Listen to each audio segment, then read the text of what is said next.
What big ears I have. Towered over everything. Everything small below. So small. But big ears could hear everything. Voices talking.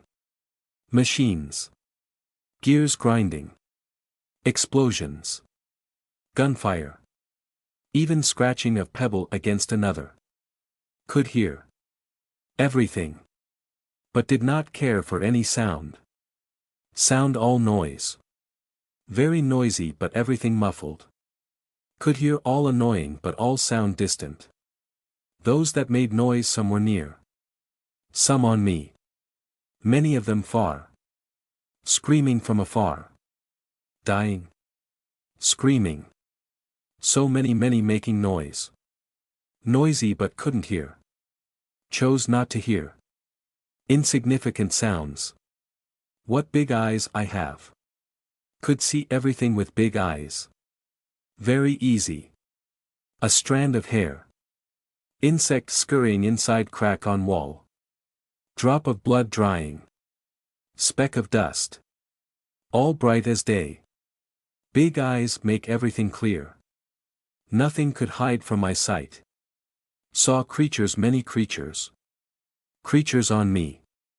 Creatures around me. Inconsequential. Puny. Every one of them.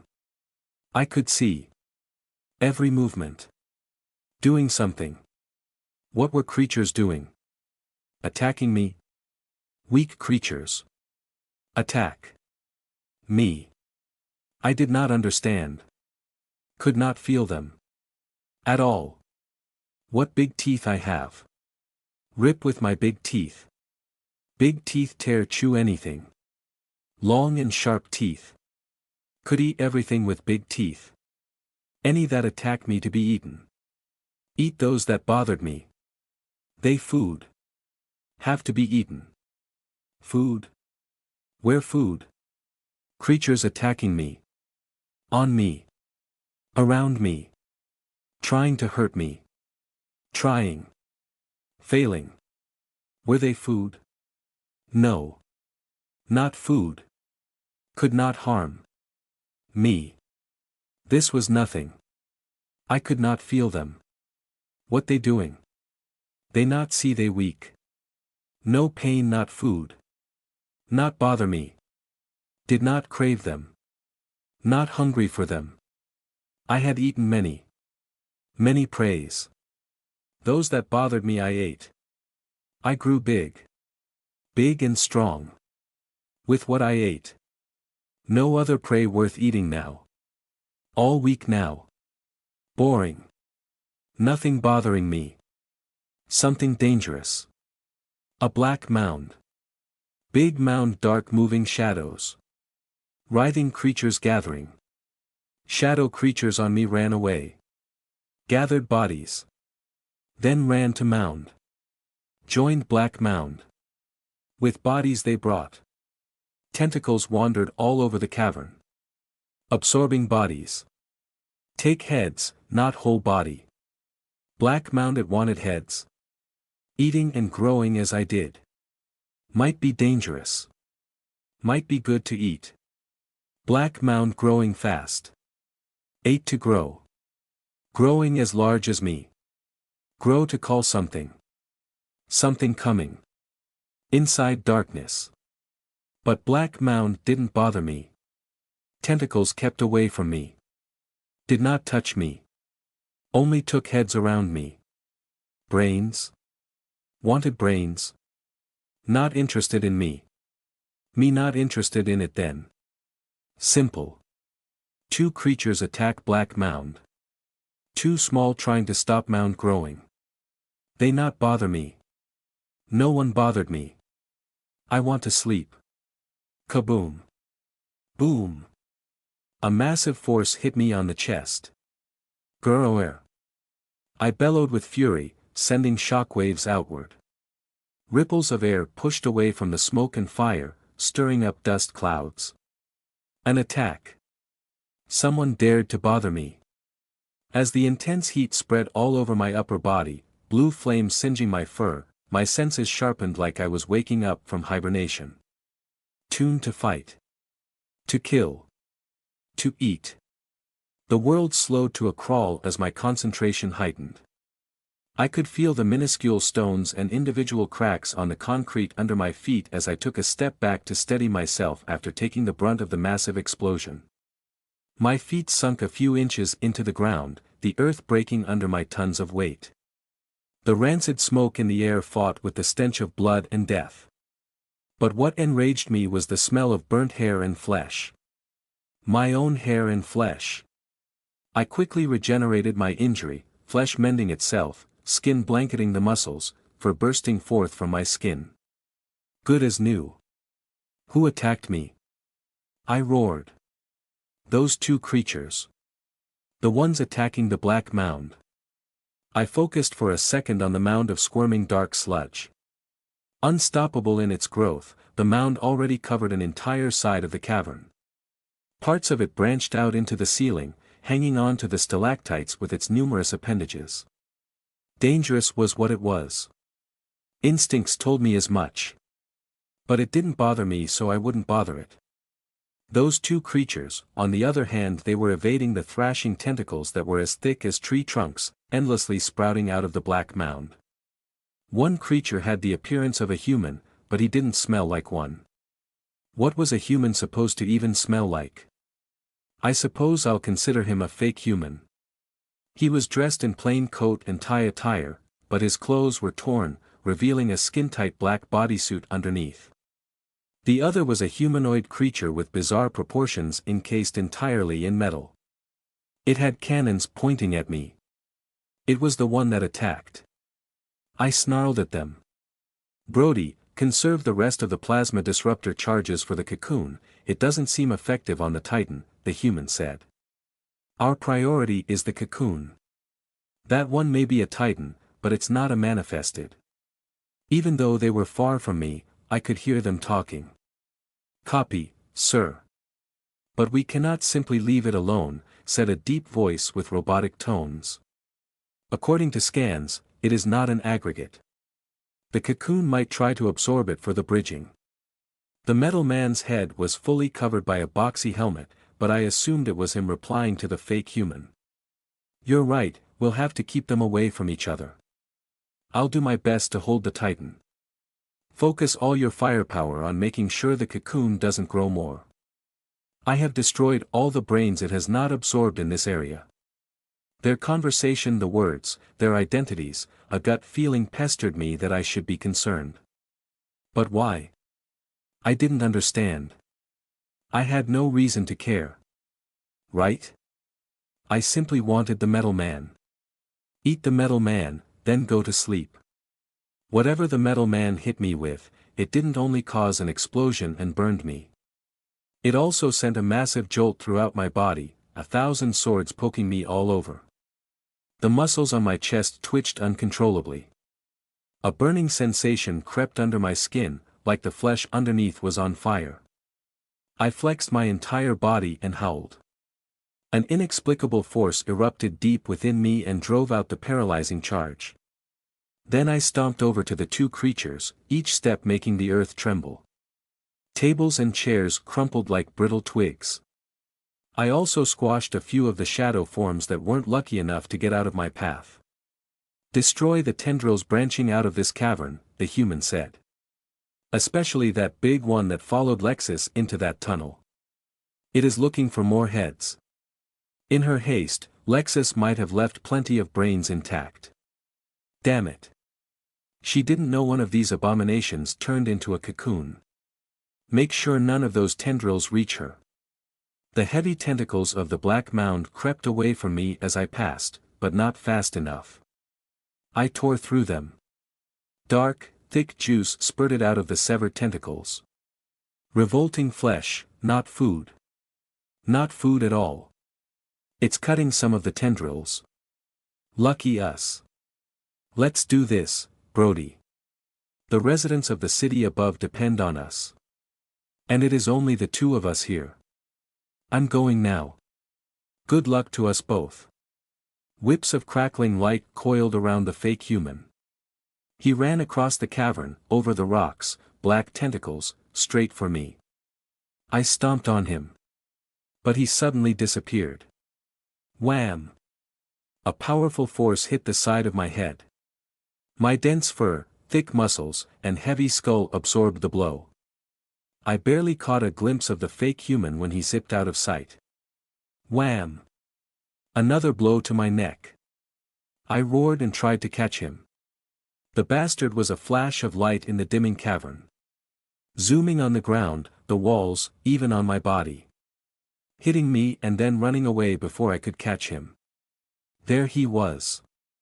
To my left, on a tall pile of coiled tentacles. I slashed down at him. But before my claws could reach the ground, he dashed away. I ended up chopping the tentacles he had stood on. He repeated it a few times, luring me into the tentacles that were exiting the cavern. I knew what he was doing. But I was biding my time so that he'd get used to my movement. One wouldn't expect speed from something as large as me. But I knew. I knew how fast I could get. Another blow to my flank, and the man once again ran, leading me to another location. I followed him and roared as I slashed at him. Expectedly, he jumped out of the way. But I held back the downward motion of my claws, twisting them to the side with blinding speed into his escape route. My claws connected. The fake human was flung away. He expertly rolled as he hit the ground, quickly stood up, and ran to put some distance between us. I held up a claw. Skewered on it was the fake human's arm. I put it inside my mouth, chewed, and spat it out in disgust. There was barely any flesh. I wasn't even sure if the soft, chewy parts one ate were flesh. The arm was mostly metal. Metal wouldn't give me nourishment. Eating the arm didn't satiate me at all. This prey was a waste of time. I'll just destroy him. I charged on all fours at the inedible man, bounding over giant snake-like fleshy growths in my path that weren't there before. He didn't try to hit me anymore but decided to flee, going up the tiered levels of the cave. The energy inside me, I could feel it. It flowed into my muscles, waiting to be released. Now. My coiled muscles sprung with energy, giving me an incredible burst of speed. I leaped at him, jaws wide open, biting down where he stood. Earth, concrete, those black fleshy things, everything, including a leg made of inedible garbage, all got crunched by my fangs. I spotted the man's body flailing in the air, a surprised expression on his face, narrowly avoiding being swallowed whole. I slapped him away with my backhand. His body collided with the wall of the cavern, breaking apart large pieces of it, and then fell to the ground. Slabs of rocks dropped on him. "Stop that. Stop what you're doing," a small voice struggled to be heard. A puny creature was calling to me. Who is this? A morsel of thought prompted that I should be able to recognize this voice, but it was quickly gobbled up by the raging instinct to kill. The human mishmash of metal and flesh extracted himself from the pile of rocks. Only his right arm and left feet remained of his limbs, yet he was able to stand up, balancing perfectly on one leg. He looked up defiantly at me, then at the tentacles inching towards him, climbing over the rocks. A clump of blasts slapped my face, knocking my head back. A minor annoyance. I huffed out a gust of air and shook my snout to clear away the smoke. That other creature of metal. He couldn't wait his turn and was bothering me again. The metal man danced on the black mound, cutting off tentacles with blades of concentrated plasma extending from his arms, displaying impressive speed and agility despite his bulk and size. Ignoring his efforts, the mound was growing ever larger. Missile launchers extended from the metal man's back, but he wasn't using them to shoot at the mound. Instead, they were trained on me. Another round of missiles came. I lazily held up my hand. The missiles detonated on my palm, barely scratching me. The metal man had probably expended his more powerful weapons on the black mound and only had failures to show for it. "Brody, focus on the cocoon, goddammit. Delay the bridging," my injured prey called to the metal man. "I can take care of myself here." Take care of yourself. This was going to be your end, you inedible thing. Madame Blanchette. Please. An urgent pitter-patter of tiny feet on something soft, the creature telling me to stop running closer. Don't kill him, the tiny creature cried out. Get away from here. My ears turned in the direction of the sound. The pleas made me halt for a breath, my hand already raised high in the air, claws stretched out, ready to deliver the final blow on this unpalatable garbage that dared attack me. I made a throaty growl as I considered what to do. What was the smaller creature saying? I should know her. Her. A woman. This woman someone I should know, important I should listen to her, why?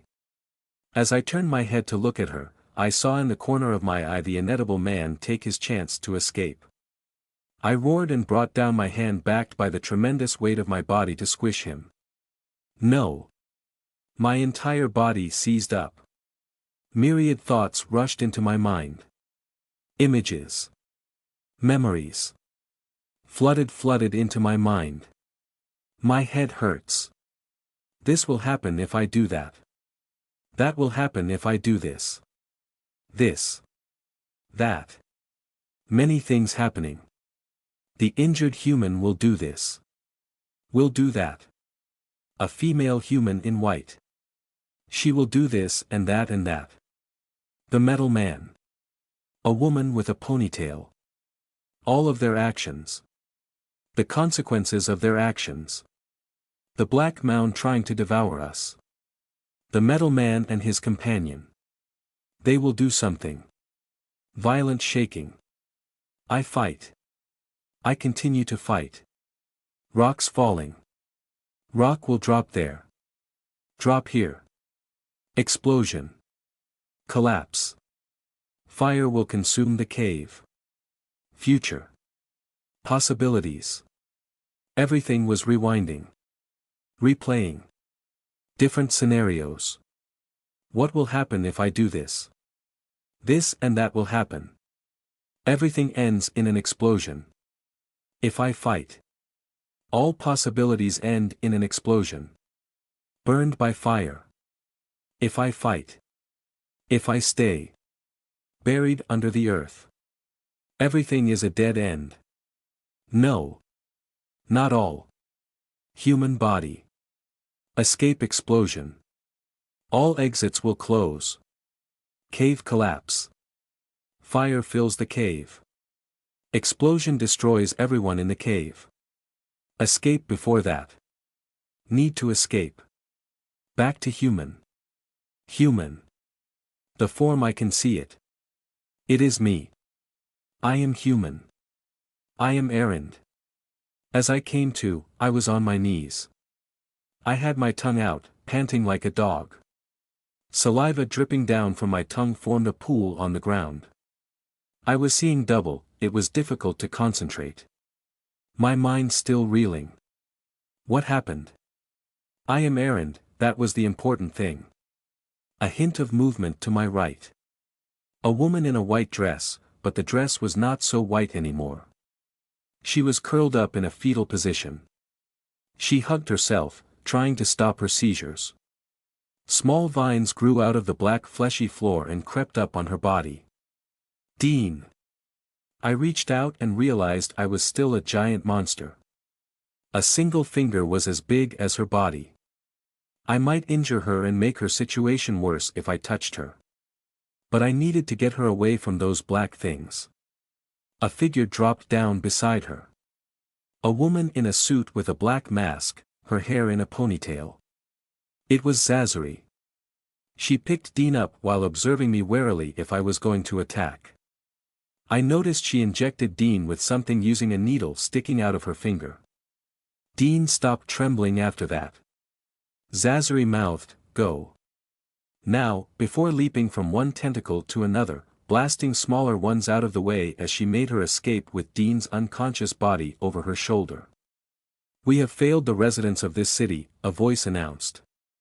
The inedible human. The metal man saved him while I was incapacitated. They retreated to a small ledge high on the cavern wall.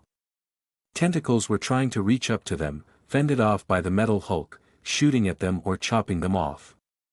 I didn't notice or didn't care to notice, to be more accurate, just how big the black mound had gotten.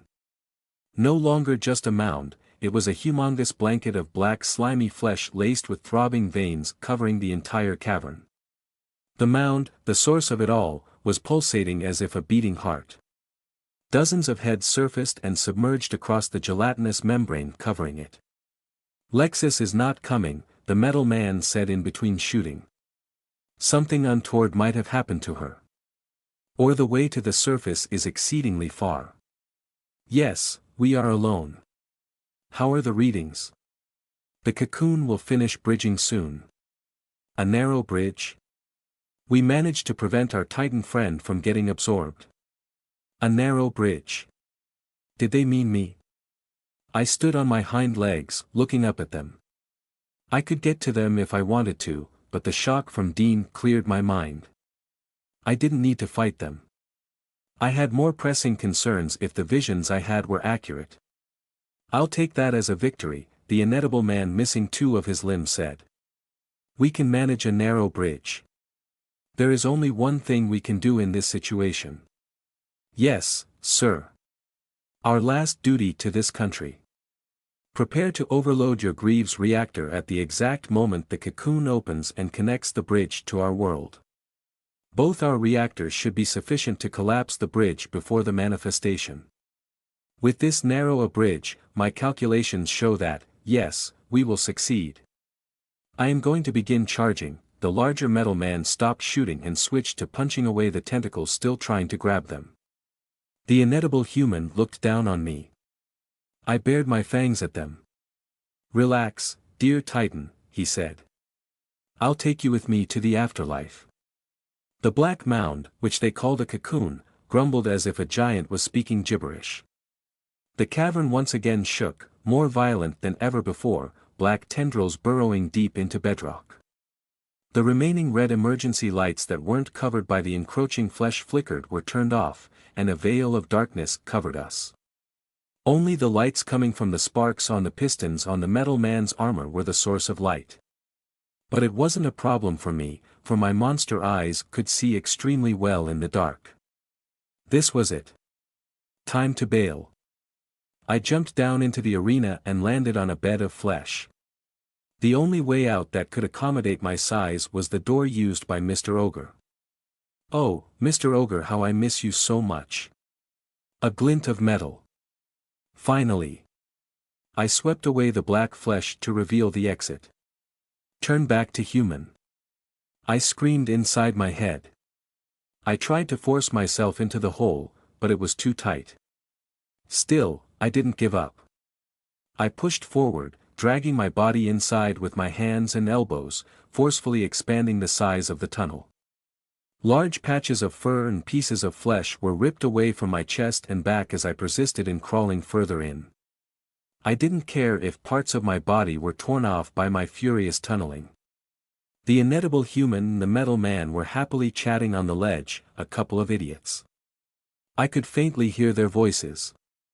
"Decades fighting a Dumbry. It's a pleasure serving with you, Brody. It's an honor fighting by your side, sir." And that was the last I heard of them as the opening of the tunnel collapsed behind me due to my digging and the fierce earthquakes caused by the cocoon. I dug faster. Faster.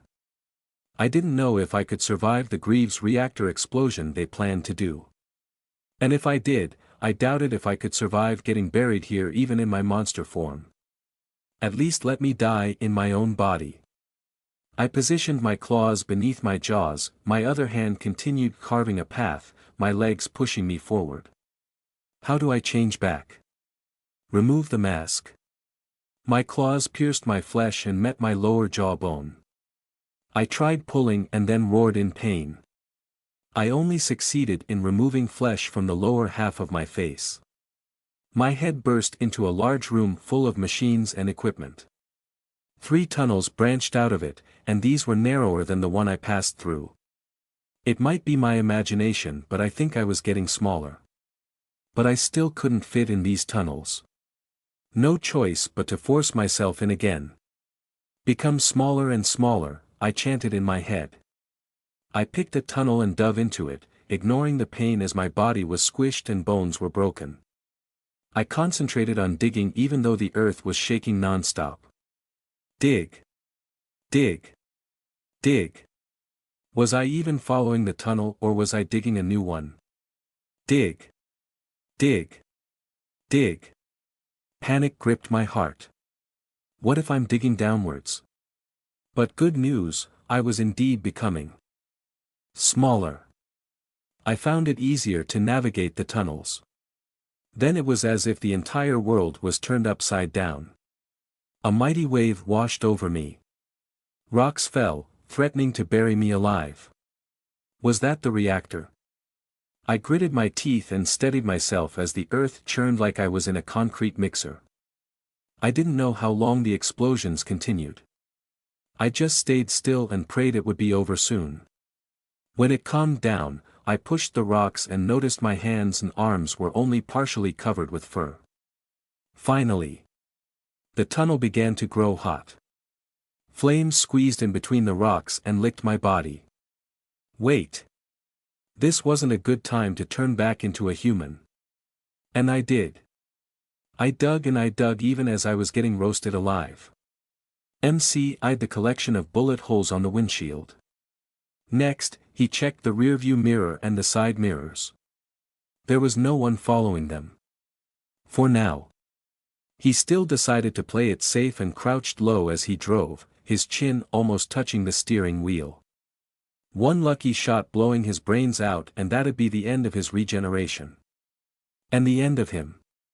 He allowed himself to take a deep breath to celebrate their momentary respite. Only then did he realize how hard he was holding onto the steering wheel. Loosening his grip on the wheel, his fingers ran across the deep indentations he'd made on it. Where did they end up? Stonehill Street, a sign informed him. This was the first time he and Oberon visited this part of the city. In the course of their escape that was nothing short of miraculous, they somehow found themselves here. Middle-class homes, neatly kept front yards, cars in much better condition than their own half-dead second-hand vehicle were parked along the streets or up the driveways, all the streetlights working. A simple residential street. Not one soul walking outside, which wasn't surprising because it was already late at night. That, and the fact the city had sent out a mass advisory for people to stay indoors. Some of the houses still had their lights turned on. An occasional shadow by the window told MC the people living here were curious about them. Admittedly, they looked plenty suspicious. The black ski face masks they wore made them appear even more suspicious, like they were going to rob a house. MC. I've been shot. Hey, MC brother, bro MC, Oberon whined from the back seat. Or where the back seat would have been if they didn't remove it to make space for Oberon's summoning station. MC Everett. Oberon called out. Yes, I heard you the first time, MC replied through gritted teeth. And call me MC while we're on a mission. You have, several times already. Oberon stuck his head out between the front seats. Yeah, since we're having a breather, I'd just like to repeat that I've been shot. Sore. I already said sorry. Know what it feels like? It's like I'm blindfolded and waiting for a firing squad to execute me. If it's going to make you feel any better, I got shot too, MC said, gesturing to his own dry blood caking his clothes and seat. I'm really sorry, okay? And you've already healed up, right? Yep, got it. Anyway, I didn't expect the cops to immediately resort to shooting us. What's up with them? No word from Johann about what the hell's going on. MC checked his phone resting on the dashboard. A few unread messages, all text alerts. Stay indoors. Don't panic. Report suspicious activities. The kinds of messages they received every few months or so when the city was testing the system. Only now, it was no longer a drill. Latest is still Johann's message that his friend at work told him there was an emergency deployment of cops, he said to Oberon. Even if he tried to contact us after that text, there's still no signal. Tisk, even this far away from the club? MC nodded. I thought they were blacking out only that area, but it's likely citywide. This has gotta be a bid operation. Why else would the cops be so happy to turn our car into Swiss cheese instead of trying to apprehend us like in those high-speed car chase videos? Ah, I forgot the name of that show. Used to watch it with my pops. If the bid classifies an area at a certain danger level, MC said, hastily steering back the topic before Oberon went on reminiscing about his parents, cops are allowed to lethal force in capturing suspected adumbri. Right, I remember that.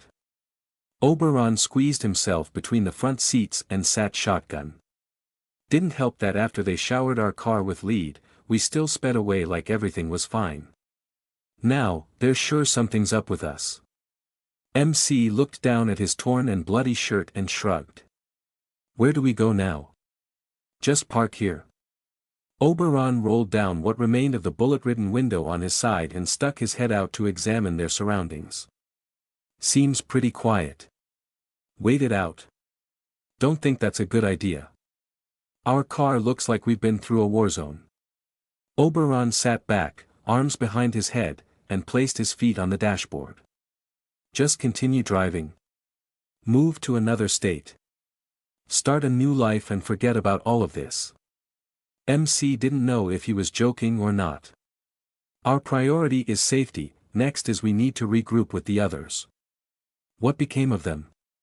You think Dean and Aaron are still alive? If only you didn't break your summon. Sorry, MC mumbled, embarrassed. We could only hope they got away with Dean's power. It's going to be a huge-ass problem if they get caught. That's why we need to regroup and plan what to do next. Especially if we find out they were arrested. Blank, Barb, and Johann posted themselves further away from the club compared to us since I needed to be close to maintain my connection. I think they're fine. Johann could easily get away. Blank too, especially with his power. Barb, I hope she didn't do anything reckless.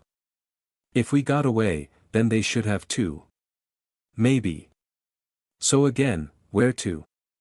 Our hideout's too far away and we'd easily get spotted on our way there. Out of the city. Oberon said. We can also ditch the car and hide. Continuing on foot is a good idea. But not here. I'm going to drive somewhere with fewer people to destroy this car. Huh? Why? Oberon asked. But he then shushed MC before the latter could open his mouth to answer. Hear that? Oberon checked the side mirror. Seeing nothing, he looked over the back of his sit. I hear sirens. He was right. Sirens could be heard from afar, but the sound stood out clearly in the eerie silence of this peaceful, quiet night. The residents of this neighborhood must have reported them. Or were there street cameras around here that tracked them? More and more sirens. Where do we go now? Car tires screeched as several vehicles rounded an intersection corner about 4 or 5 blocks behind them. Red and blue lights reflected in the rearview mirror as a new set of sirens turned on. This group of cops got close behind them first before turning on their lights and sirens. That other set of sirens in the distance must be trying to head them off, surround them. Going straight was a trap. They have to turn back, past this group of cops. MC yanked the wheel and made a hard left, praying they didn't end up at a dead end. Or dead. They hit something which clanked and rolled over the hood of the car. Trash can, he said in response to Oberon screaming like a little girl. Chill out. They exited into a different street. Drive. Drive. Oh, let's just park here, MC sarcastically said. What do you think I'm doing? The entire area was laid out in a neat grid-like pattern. Left. Right. Left. Left. Right. He proceeded to weave around the neighborhood, accidentally demolishing trash cans, mailboxes, and clipping parked cars. Houses were turning on their lights. Do you want to wake up everyone here?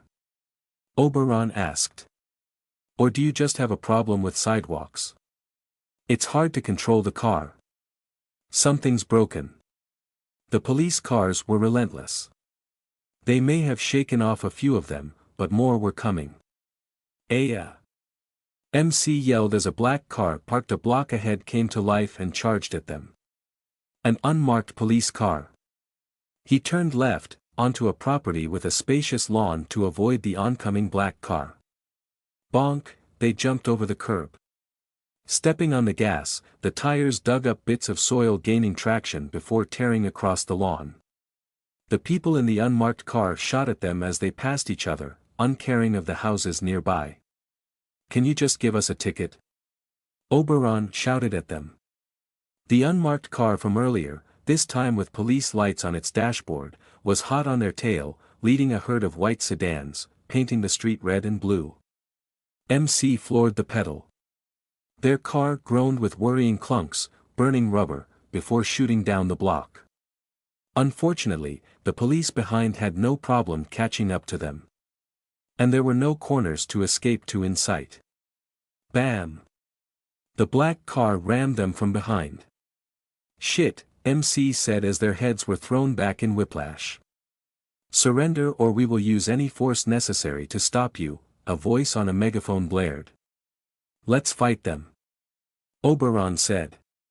You fight them, rather. Because I can't summon blubber in this condition, he clarified, referring to the reddish gold, plump fairy that could rip apart anything like an insane piranha on steroids.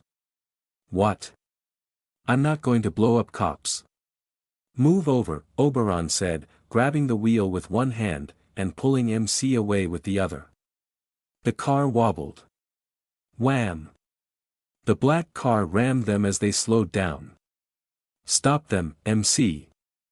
Oberon steered the car back on the road after throwing MC behind.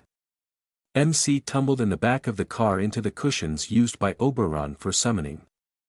They may not be any help stopping bullets, but he still gathered the cushions to shield his body. He peered over the back window just as the black car rammed them once again. Damn it, he said under his breath. He stabilized his position and focused on the tires of the black car. It was a test of concentration because the distance between them was constantly changing. Steady the car. Concentrate. MC slowly took deep breaths. If he gathered the heat at the wrong spot, he could blow up the black car. Only the tires. He didn't want to increase the list of innocent people dying because of him. Just a small point of heat, he coaxed himself, on the front left tire. I can do this. Boom. SK Cree. The black car swerved out of control and collided with one of the police cars. Another car, trying to avoid piling on the others, turned left and collided with a tree. But it wasn't the time for celebration. A couple of cop cars slipped past the wreckage and continued giving chase. Just blow them up. No, I'm not going to kill them, MC said with firm conviction. Shut up there, I'm concentrating. This is no place for your morals. We're dead if we're caught. MC's attention was on the tires of the cop car near them, but he caught a hint of a glint. The occupants of the car were drawing guns. Blom. Blom. Hot pain on his leg, a bullet went past the back of the car and the cushions. MC didn't waver his stare on the tire. Bam. Yes. One left. Leave that to me, said Oberon. Hold on tight. He braked hard, the car making sounds that had MC worrying it was going to fall apart, the tires trying to ignite the pavement. A sudden hard left slammed MC on the windows, almost throwing him out. Skreek. The remaining police car tried to follow them. But they turned too sharply. Out of control. Skidding across the road straight to a concrete divider out of nowhere. Booyah! Oberon said. They continued on the curving road, going up and exiting into a different road. The highway? MC said. Yeah, we passed some sort of side access road out of that residential area. The signs, this is going to the airport. The airport, the beach, those hotels, and resorts. Wanna hang out there? A giant ray of light enveloped the car, almost blinding them. A spotlight. A steady humming above them. Helicopter. MC made sure the black mask he wore was still secured before poking his head out the open window. Cylindrical objects covered in blinking lights and with propellers attached to their sides dropped from the helicopter. Police drones, he said, his voice filled with dismay. Where? Where do I go? Oberon said. This car won't last long. The beach, MC said, looking once again at the road signs. Wait, go down that road. Oberon did as he instructed. The viewpoint. Are we going sightseeing over the ocean? Or do you know of a hiding spot there? I don't think the restaurants are a good hiding spot. MC got back to the front of the car. Close your eyes. He punched the windshield, shattering it. My face. I told you to close your eyes. The car jumped as they went over the hump at the entrance to the viewpoint. The spotlight was still on them. The police drones were buzzing nearby but having a hard time flying lower because of the trees lining the path. We dive over the cliff. Huh. I guess we can survive that. With the car. Are you out of your mind? MC stretched his leg and slammed his foot down on the gas, right on top of Oberon's shoe. He grabbed the wheel and made sure the car went straight. Get ready when we go underwater. Out of the car. I'm going to blow it up. Get off, you lunatic. Oberon tried to push MC away, but even if they both had superhuman strength, MC was far stronger than him. Past the parking area, over the graveled path to the scenic cliff, up a short flight of stairs. MC concentrated his power ahead of them, melting the fence as it came up. Oberon yelled curses straight into his ear all along the way. And they were airborne, 100 feet above the ocean. MC coughed out water as he surfaced. His lungs hurt so bad. Forcing himself to hold his breath and stay underwater, he had no other choice. He deposited an unconscious Oberon face up on the sandy shore. Hey, Obe. Are you alive? MC rasped. Oberon's chest wasn't moving. MC couldn't feel any air on his cheek after placing his face close to Oberon's mouth and nose. CPR. That chest thing. He couldn't recall what those letters stood for. I should do that chest thing. Control your strength, he thought as he placed the heel of his hand on the center of Oberon's chest and started pumping. He didn't exactly know what he was doing, he was only copying what he had seen on TV. Breathe, Rio, MC said, calling Oberon by his real name. Was he pressing too much? Or should he put more strength into each pump? He tried to ignore his rapidly beating heart, and the sinking feeling in his stomach that he might lose another friend. After a couple of tense minutes, Oberon stirred and gasped for air. Thank God, the Mother Core, whatever cosmic being is out there. MC helped him sit up. I don't know how to do that mouth-to-mouth thing, but I was about to do it. I'm glad you're alive too, MC said. He laid down on the sand and stared at the stars thinking. Destroy the car and escape at the same time. All things considered, they were insanely lucky to pull it off. MC was resolved to destroy the car instead of just ditching it. A strand of hair, flakes of dried skin, some abnormal energy readings, he wasn't sure of the technological capabilities of the Bureau, but if they got the car, he was certain they'll find something inhuman there. And if they could do that, they could also trace the car to them. As for diving into the ocean, in addition to losing parts of the car in the strong waves, MC surmised it may be the only chance to get away from the helicopter and the police drones. He then relied on the force from the explosion of the car to propel them away from where the police were searching. They continued swimming underwater for several minutes. Even if they weren't expert swimmers, they had superhuman bodies that allowed them to swim fast and far through the power of each stroke of their arms and kick of their feet. Surviving underwater for more than a few minutes was a different matter, they had no training holding their breath.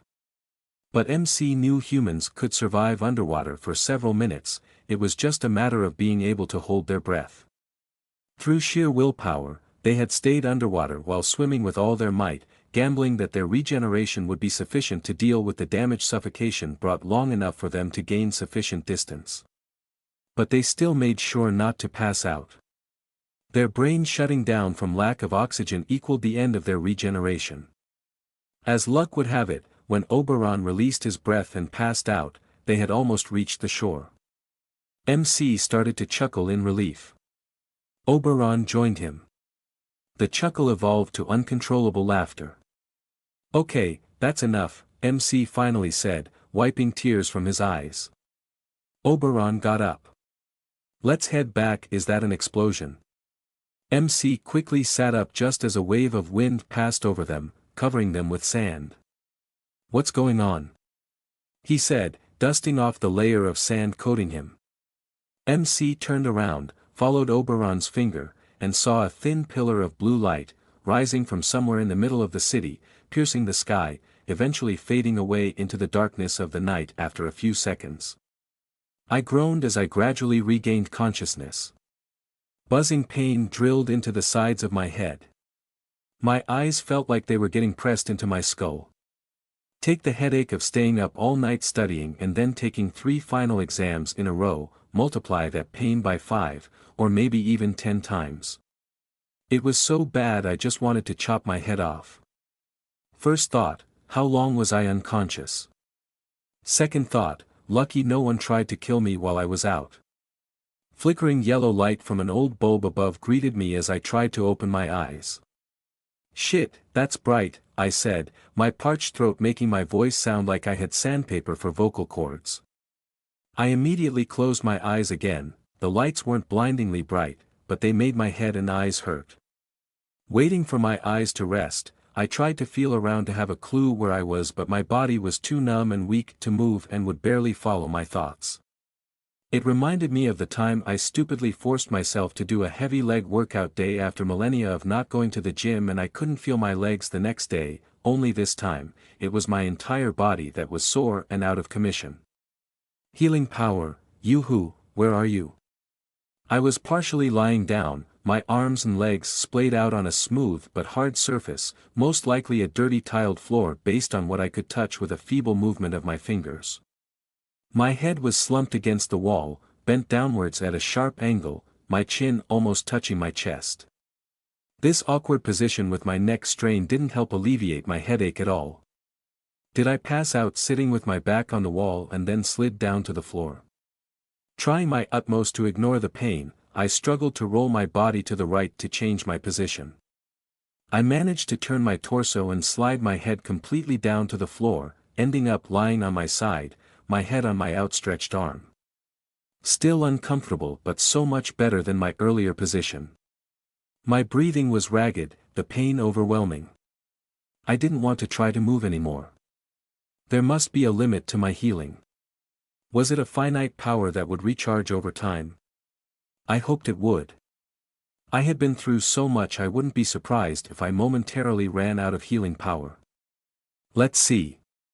Surviving the fire and explosion, which presumably came from the 2-bit agent self-destructing, while I was going back, was devolving the correct term? To my transformed human form, the body called Blanchette by Dean, so that I could fit in the tunnel that was collapsing. Digging out of the caved-in tunnel in my original body, my strength waning, healing barely doing anything. I still had no idea why I got kicked out of the transformation. I couldn't remember taking the face off, I was fixated on crawling out of there in one piece. And when I was finally able to extract myself out of the debris into a relatively stable corridor, I ran into 2 asshats that attacked me. They were probably working for the 2MS. Fortunately, they were only weak-ass normal humans, no enhancers or augs. One had a gun though. Shot me a few times, that piece of shit. I pummeled them both to a pulp and didn't stop even after they were dead because I was in such a foul mood. After the rush of adrenaline and my anger abated, I fainted from exhaustion. Just so much. I tried opening my eyes again, blinking a few times to adjust to the light. My sight was still cloudy as if I was underwater. I couldn't muster enough concentration to focus on something. I did notice two forms on the floor. The two dead guys.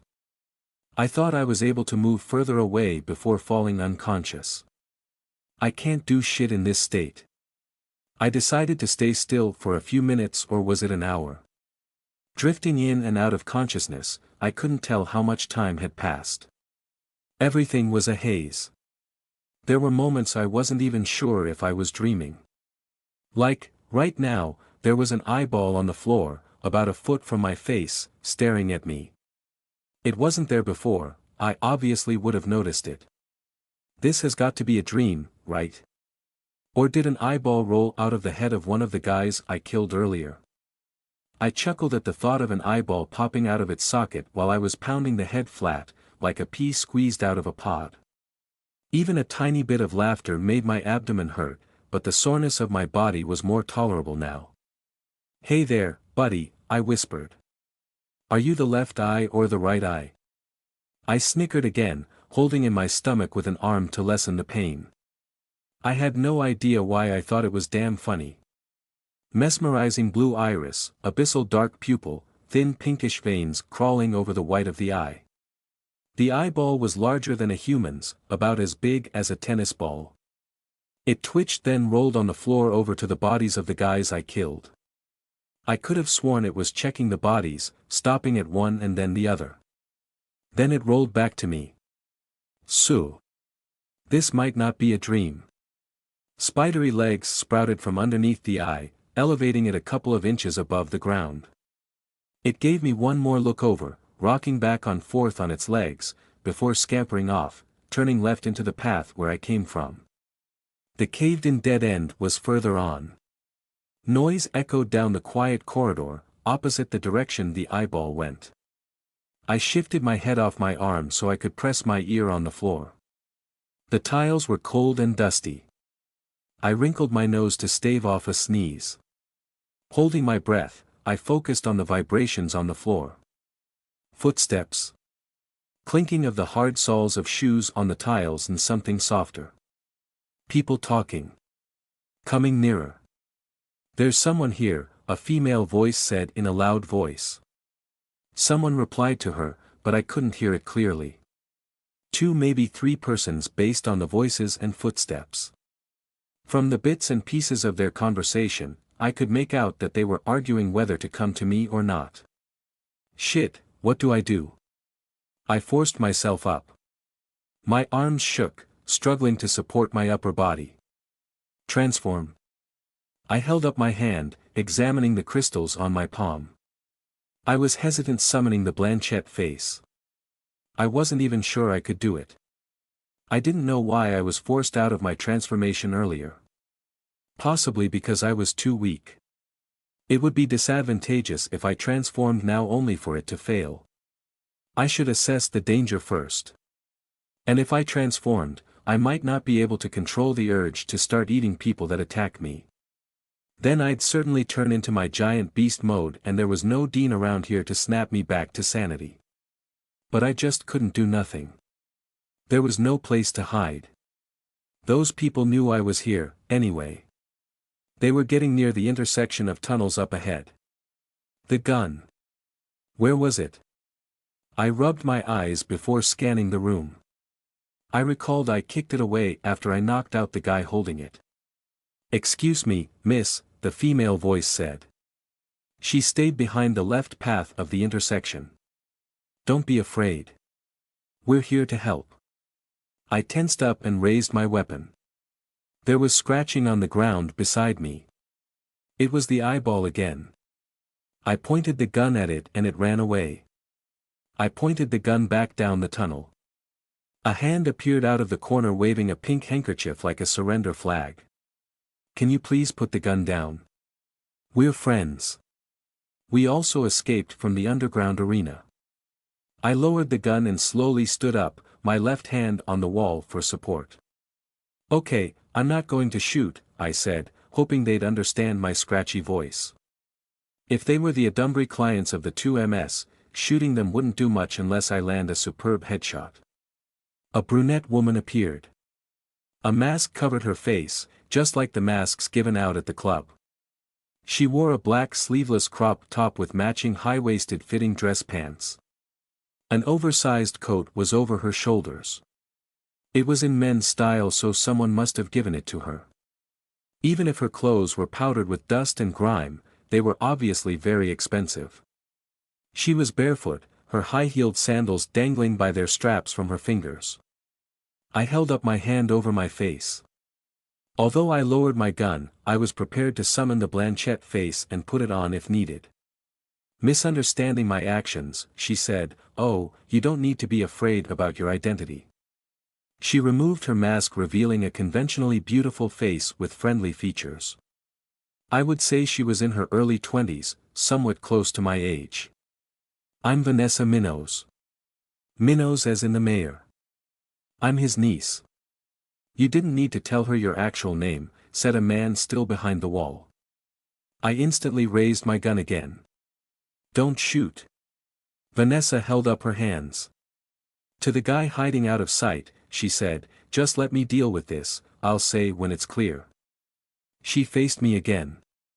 "Sorry, I know this is pretty confusing for you. We're on the same side. And you look like you're hurt pretty bad, it's best if you rest and take it slow." I checked myself. She was right.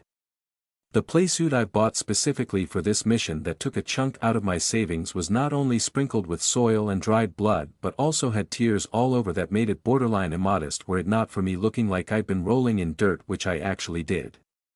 Who knows, some guys might go for this look. However, I was relieved that in between the tears on the fabric, I could see that my wounds had healed, flesh and skin restored. Including the bullet wounds. There was no more trace that I fought and killed these two dudes. I doubted if Vanessa and her friends would appreciate I killed people working for the 2MS. I let my hands fall to my side, giving a shrug of resignation. But I maintained a tight grip on the gun. "I'm walking forward now," Vanessa said. She slowly approached me with her hands up, offering her hand when she was close enough. "Again, I'm Vanessa. You don't need to tell me your name." "Right hand." "Shit." I transferred the gun to my left hand. A firm handshake, or should I try to hide the crystals on my palm? I accepted her hand, deciding to go for a light grip, cupping my hand to keep the crystals away from touching her palm. "I'm not hiding my name. I'm Rachel Clifford," I said, using the first random name that came to mind. "Nice to meet you, I guess." "Nice to meet you too, Rachel." Is something wrong?" My eyes widened because I noticed something that could clue them in that I killed the two dudes. The blood stains on my knuckles. There were even splotches of blood on my arm. Nothing's wrong," I said. Thinking quickly, I tightened my grip on her hand. "Ah! What's that?" I pulled back and hid both of my hands behind my back.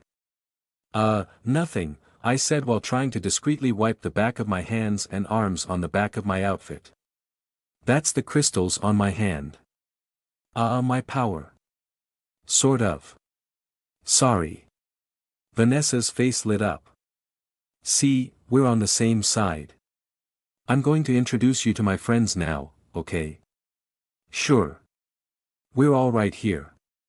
Two guys revealed themselves. One of them removed his mask. He wasn't exactly good looking, but he had a very self-assured aura. I estimate him to be 10 or so years older than me. I didn't want to go for guys with that huge an age gap. But I assumed he was a gentlemanly type. From the design of his pants, I could tell he must have been the one that gave the coat to Vanessa to cover herself. "You can call me Dominic," he said. The other guy didn't remove his masquerade mask, but the uncovered lower half of his face showed a graying short beard with neatly trimmed sides. His clothes were torn as if they were worn by someone several times larger than the intended size. That could mean his powers had something to do with transformation, becoming larger. I marked him as the dangerous one. I'm not going to give her my name, he said in a gruff voice. Humph, Vanessa said. Whatever, just call him Rob. Rob? Yes, you're Rob now. You don't get to choose an alias. Rob groaned in annoyance. Hello, I said. My eyes quickly darted between the three of them, examining them from head to toe. I intentionally made it obvious that I was suspicious of them. Whether they were friends or foes trying to fool me, they'd exert effort to lessen my distrust. Which I could use to my advantage. Dominic knelt beside one of the dead bodies to check it. What happened here, Rachel? Looks like the handiwork of the snake, assessed Rob. I nodded, sure, let's go with that, vaguely remembering a huge serpent-like mutant back in the arena. I was just running aimlessly around, trying to escape from the bid agents. I ran into those guys. The snake came. We tried to escape in this corridor, but that explosion caused a cave-in that blocked our path. I checked, Vanessa said, the tunnel up ahead collapsed. We had nowhere to go. I didn't know what to do, I said, feigning a voice on the verge of tears. They stared at each other. I used my power.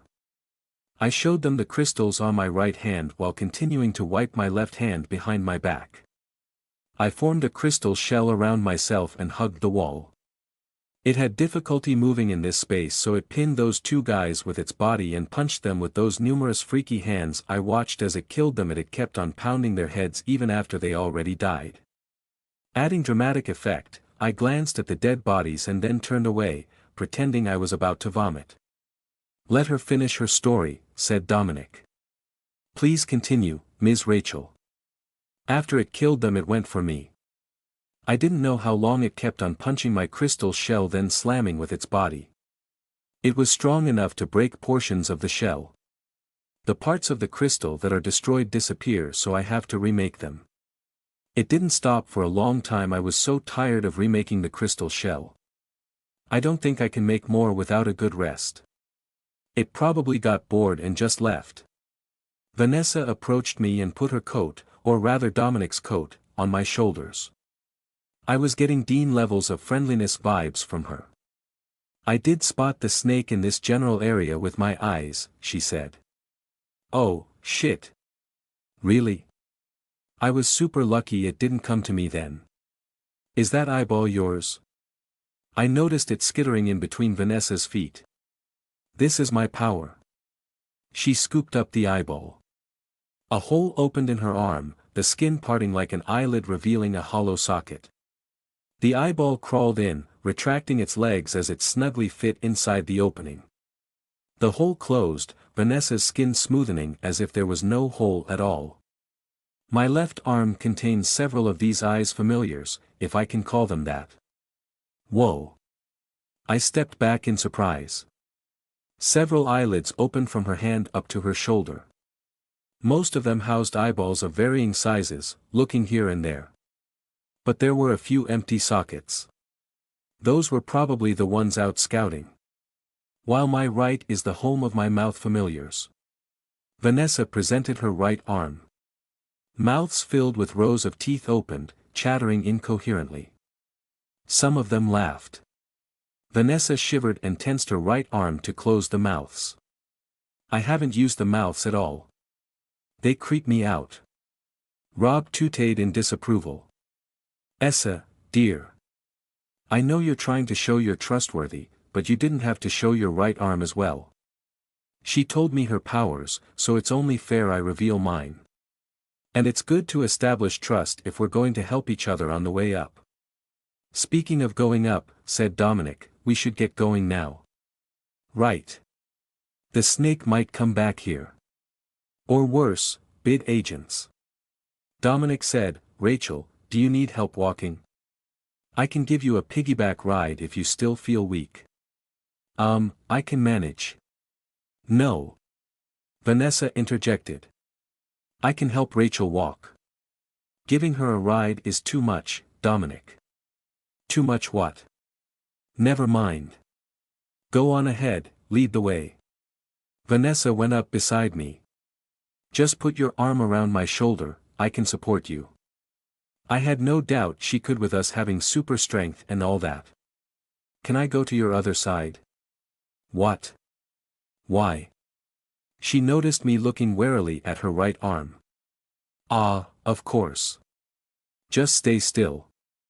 She transferred to my right and helped me walk. They don't bite unless I wake them though. You okay there, girls? Rob said. Let's hurry up. Where are we headed to? I asked. Dominic pointed up. Out of here. Isn't it better if we just stay here below? Bid agents and cops would be up there. They'll go down here eventually once they find a way, Rob said. And we'll be like trapped rats in that case. Don't worry, Rachel, Vanessa said. Rob knows the way up. He has prepared an escape plan for a situation like this. Rob looked over his shoulder. Count yourself lucky that Essa wanted to help you. Don't slow us down now. Lucky? I can't say the same for you though. Our ragtag band of inhuman beings, including one of Vanessa's eyeball pets as our rear guard, set forth on a great journey to find an exit to the overworld. A party of adventurers straight out of a fantasy book exploring a dungeon filled with monsters. Hey, we're monsters too. I suppressed the urge to snicker at that mental picture. I was giddy from exhaustion, a tad lightheaded. The tunnels were mostly long stretches of darkness broken up by the occasional light which had the good fortune to survive the tremors. Rob, who was in the lead, didn't need any light. He walked several feet ahead of us, his back sometimes disappearing into the shadows. Vanessa didn't have problems either. She said her eyeball familiars as well as her own eyes could see just fine in the dark. But out of consideration for me, she used her phone's light. As I understood from their conversation, Dominic, who couldn't see shit in the dark, previously used his keychain flashlight, but since I was with Vanessa, she was the one lighting our way. 3 people. 3 people with superhuman strength which, at the moment, certainly exceeded my own, as well as super healing. Not to mention they each had their unique abilities. And I only knew about Vanessa's power. I tried putting all my weight on both legs then switched back to limping before Vanessa could notice. I could already walk normally. How about I go for Vanessa first then run away right after? I could shoot her. How fast would she be able to react? However, the eyeball following us would certainly see if I'd raise my gun. Something more subtle. My right arm was draped over her neck as she helped me walk. I could try crushing her spine from the back of her neck. Even if I couldn't outright kill her, I might be able to destroy her spine enough that it'd stop her healing and she'd eventually die. At the same time, I'd crush her phone to turn the light off. Dominic, the one near us, couldn't easily chase me in the dark, and Rob was too far away to immediately react. Oh, yeah. Scratch that plan then.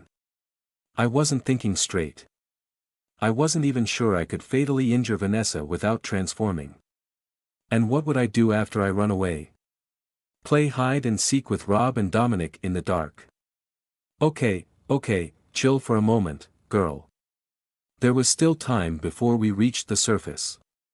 Time to recuperate and make sure I'd have enough strength to maintain a transformation. I should go with them for now since I didn't know the way out. No rush.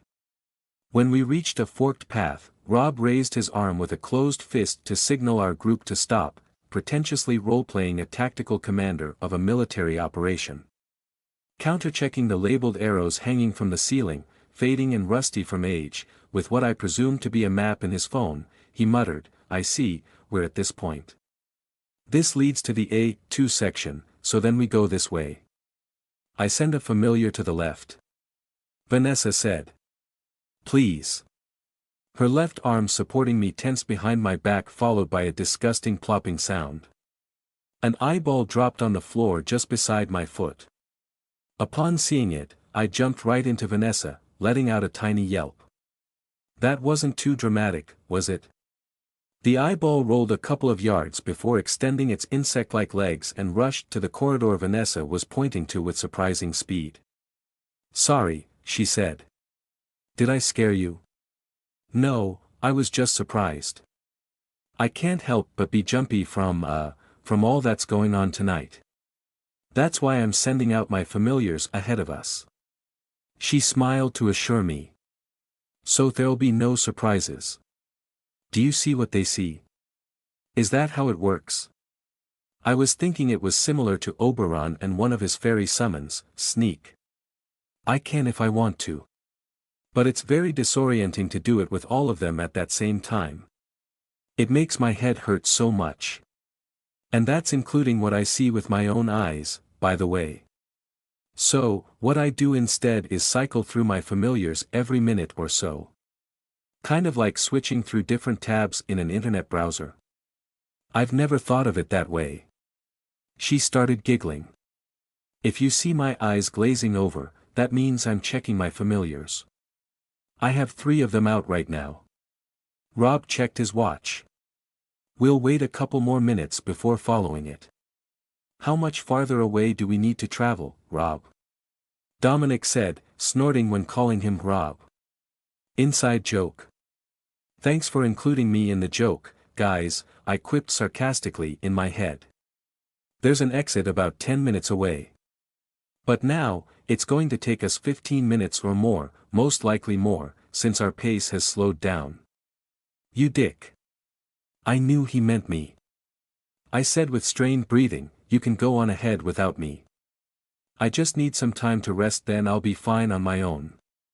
If you can leave me with directions to the exit, I can follow later. I glanced at Vanessa. Come on, girl, I thought. Do your thing, help me out here. I started to untangle myself from her, but she held on to me. No, you're coming with us, Vanessa said. We're all escaping here. I'm simply saying we're slowing down, Rob said with a shrug. I didn't mention anything about leaving anyone. Yes, no one gets left behind. We'll all help each other, and if we find others, we'll also help them too. Rob exhaled slowly. I couldn't see him well with the low lighting and the mask covering his face, but he probably rolled his eyes at Vanessa's statement. He said, we can't leave her behind, anyway, Essa dear. What's your name again? Rachel? I nodded. Rob said, Rachel here knows your names and faces. Can't risk her getting caught if we leave her behind. I showed her my face because we saw her face, Vanessa defiantly replied. And that's the problem, you know my face. Dominic cleared his throat. How about we get going? Vanessa, is it all clear? A moment. She stood still and blinked a few times. Yes, nothing in the way. Let's go then. Dominic started walking, waving at us to follow him. I'm fine if we quickened our pace, I said. Rob and Vanessa glared at each other. She stuck out her chin and held me close. Rob shook his head before walking briskly to overtake Dominic and be at the head of our line once again. 15 minutes and we're out of here, Dominic said. Positive thoughts, everyone, Vanessa added. After a few minutes, Rob slowed down so we would catch up with him. Once he was in a row with us, he said, I've been thinking. About what? It might be better to skip this exit and go for one further way. Why? Vanessa said. Because it might be caved in like that other one. Dominic said, let's go check first. Even with just Vanessa's pet. They're not pets, they're familiars, she said, slightly miffed. She then whispered to me, the collapsed tunnel near the place we found you, it was close to an exit. There's that, Rob said. We would be wasting our precious time if we end up at a dead end. But even if the path to the exit is clear, I can think of a few more possible problems with the nearer exit. Like what? Before the bid commenced their raid, they would have cordoned off the area a certain radius from the club. Ringed it with police, set up checkpoints, arrest anyone suspicious. Cast a wide net, you know. Standard operating procedure. This is why I opted to go for an exit that wasn't in the immediate area of the club. However, that huge explosion, the one I assumed to be due to the deliberate overloading of the Greaves reactor of the 2-bit agents, would have caused considerable damage above ground. If tunnels in these parts were affected, then it's safe to say the buildings on top of US have suffered a similar fate. Most likely even worse. The explosion wasn't at a sufficient depth for it to be contained underground. This distance might not be enough.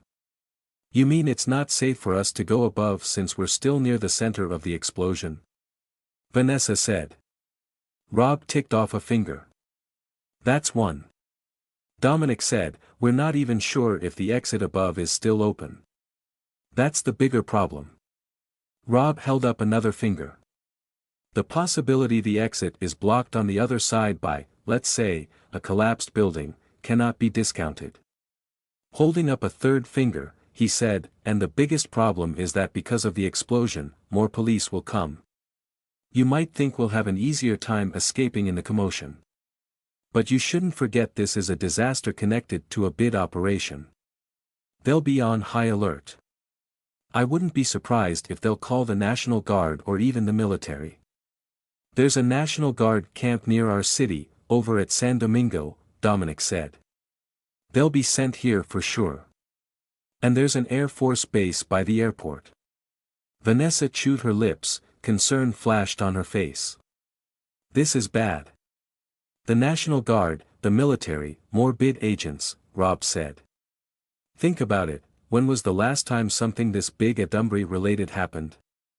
The government, the people, everyone will be in full-on panic mode. Send in the cavalry. Send everyone. A further exit then? I said. Yes, he said, jogging to once again get ahead of us. Wait a minute. How did they know what happened in the cavern? Did Vanessa leave an eyeball pet there? Excuse me, I said. Rob? What? He responded, but he didn't even turn to glance at me. Earlier you mentioned that the big quake was because of a Greaves reactor overload? I said. My parents work at Greaves, you see, I added. And that wasn't a lie, kinda. I didn't give any more details and let them draw their own conclusions. I just don't understand. You mean the bid agents who attacked us killed themselves? That's merely an assumption. I didn't see what happened, we only had Essa narrating to us what she could see before her pet was familiar. Before her familiar was destroyed. Why would they do that? There'd be so many casualties because of the explosion in the middle of the city. Were they losing the fight? They were killing people left and right when I escaped. They weren't losing, Rob said. At first. The woman with the red hood and creepy mask. She must be connected to all this. I stored Dominic's comment about a possible traitor in their organization in my mental filing cabinet. I directed the conversation back to the question that interested me. Even if they were losing, I said, they wouldn't resort to blowing up part of the city. A cocoon formed, Rob said. I gasped. A cocoon? Who? I wanted to ask what, but I sensed it wasn't the correct question from someone supposedly one of them. I only had a vague idea of what a cocoon was. As far as I knew, it was usually formed by Adumbrey cults. A person with Adumbrey powers could easily gather followers, especially in countries where a large percentage of the population was religiously inclined. Even here in the US, Adumbrey cults occasionally did crop up in extremely rural areas, although a bold Adumbrey might try its luck in the city. Like there was one group that called itself a Self-Empowerment Fellowship discovered operating in New York City last year. An Adumbrey cult leader would use their followers to increase their power. How they actually go about doing that? I don't know.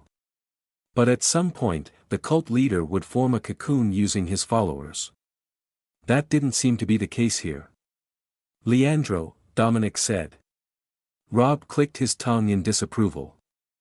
I'm honestly surprised it was Leandro out of all of us.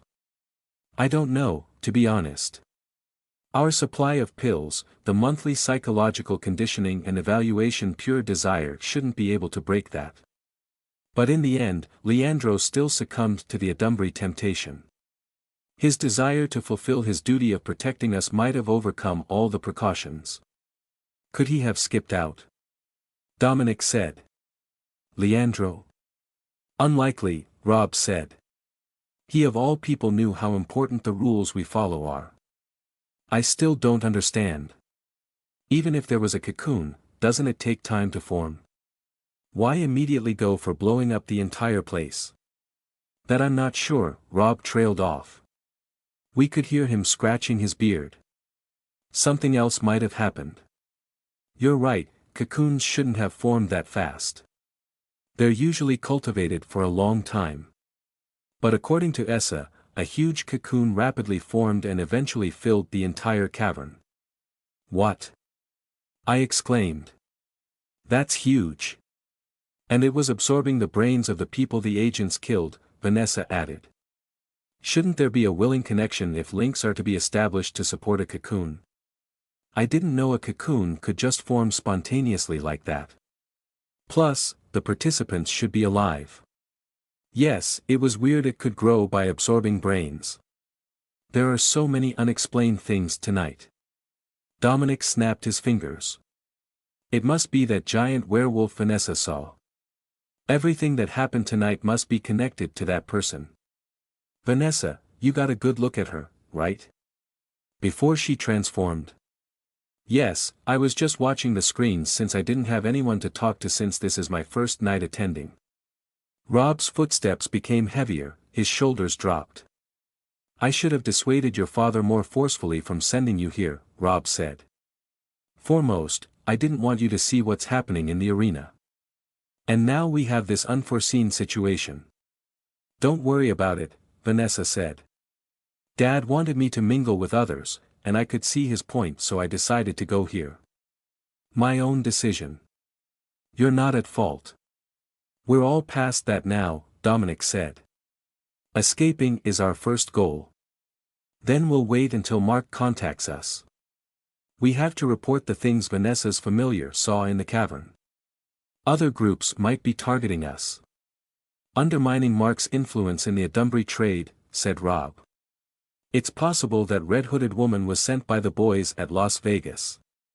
I heard they have a new boss after Mad Hatter killed himself before the bid could catch him. Not only the authorities, huh? We're now fighting other groups too for the supply. Goddammit. Vanessa, ever the optimist, said, let's deal with our problems one by one. We focus on escaping here first. I didn't say anything else, but I was screaming inside my head for the world to just chill out. What is all this shit they're talking about? Could everyone relax first while I sort out my life? We continued our journey in silence, all the new information I've learned tumbling around in my mind. I thought the bullshit in the cavern was the shit show to top all shit shows and that I'd already escaped the worst fiasco I'd experienced for a long time. Clearly, I was wrong. This was big. And it's going to be an even bigger problem. Freakin' humongous Gigantosaurus Rex big. But I didn't have the energy to give two shits right now about what was going to happen in the future. I just deal with it when it comes. That was future Aaron's problem. Sorry, future me. I stared straight ahead while walking. Gazing into the darkness, just zoning out, focusing on the sounds. The hard heels of Rob's leather shoes struck the floor. The softer but still heavy footsteps of Dominic's sneakers. A sneakers with a suit kind of guy. He sort of pulled it off, but I didn't like that style. There was the faint but annoying scratching of the eyeball pet walking behind us. And then there were my flats shuffling on the tiles, pretending I was still having difficulty walking. Oh, I forgot there was also Vanessa. Her bare feet scarcely made any sound. I casually looked down, trying not to make it obvious I was checking her feet. They were dirty. Duh. Good thing I didn't wear high heels tonight. No Adumbri could force me to run in high heels, I hadn't unlocked that in my skill tree yet. And apparently, Vanessa didn't have that one either. I was human technically, not so much now, but I should really stop being judgmental. It prevented me from making a face accurate to the person.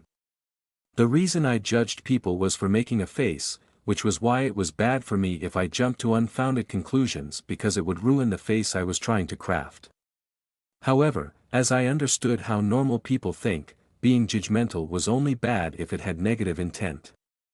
I didn't have any negative intent. So, in a sense, did it mean I couldn't be a bad judgmental person? During all my nonsense musings, one of Vanessa's pets that came from another tunnel caught up to us. Rob didn't miss the opportunity to comment. He said, the tiny six-legged creature was able to catch up. Let's hasten our pace, people. I thought Vanessa was going to argue with him, but instead, she apologized to me and said, I'm going to walk faster, Rachel. Is that okay? No problem at all, I said. You're practically carrying me already. I hope I'm not too heavy. Set up for mandatory weight jokes among girls to lighten the mood. I have super strength, don't worry. Which means if you didn't have super strength, you'd find me heavy. Fake laughter ensues. I mean, it was fake from my end, but Vanessa's laugh was probably genuine. Who cared if I faked my laughter? As our laughter died down, I tried to observe the tunnels we passed through. I knew abandoned tunnels under cities weren't uncommon. Like old train tunnels, maybe flood systems, sewers. But I wasn't sure what these were supposed to be. I doubted if the 2MS constructed them. Some tunnels were wide, almost like an underground train tunnel, others were really small, only enough for 3 persons abreast to pass through. What are these tunnels? I asked Vanessa. They couldn't have been made along with the arena below the club. They're like super old. Nope, these were here way before the club. Rob, yes, Rob explained to me about these tunnels before we found you. These were supposed to be bunkers constructed decades ago in case of Adumbri attacks. Adumbri attacks? Why bunkers? I think it has something to do with that purple bloom in the Philippines. When was it again? In the 70s, Dominic said. That one, yes. These bunkers were constructed during that time.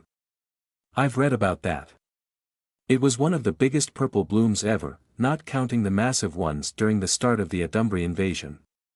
The Corbrings were forced to sink some islands of the Philippines to the sea. But isn't the Philippines far from California? There's the entire Pacific Ocean between us. I'm not sure, Rob. Can you help explain?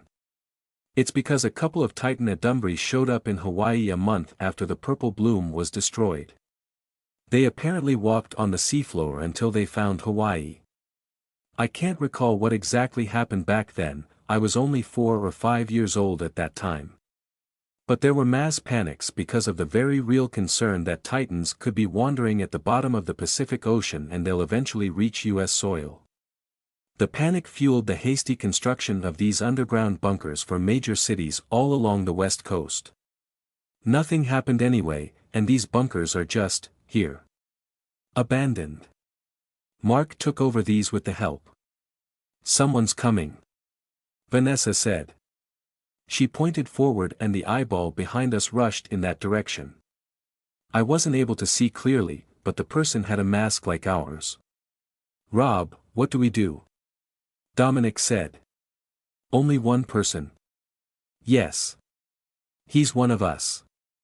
Obviously that it was Vanessa who said that. Ready your trap, Dominic. We'll see who it is. Dominic knelt on the ground and tapped it thrice with his right hand. Each time, a blue circle expanded into the size of a plate from the point his finger touched the floor. He waved his right hand, which was glowing a faint blue, and the circles followed his movement, gliding across the floor away from us. One zipped up the wall. With his left hand, he tapped the floor again and summoned 3 more circles, these time red ones. The red circles stayed close to us, forming a line in front before disappearing into the ground. I'll keep the sinkhole traps near, he said. I'm going to transform, Rob said. Best be prepared since Essa wasn't able to get a good look at him. He'll pass by my second familiar. Don't worry, I'll pay attention, Vanessa said. Do you need my diamond bracelet? Save it. I have a few steel bars left. Just tell me when you need it. If possible, I don't want to use it because that's my gift to you. Rob took off his belt and slung it over his shoulder like a sash. Attached to it were small packets. Rob retrieved a square item from one of the packets. It reminded me of weights used by divers to counteract buoyancy. I learned basic scuba diving when I went for a week-long vacation in Honolulu after I graduated from college privilege, I know. He's on his way here, Vanessa said. Definitely wearing a mask like ours. He didn't notice my familiar. He can't see in the dark, I think. He's bumping into walls in parts where there's no light, terribly panicked. What else? Wait, my familiar is trying to keep up.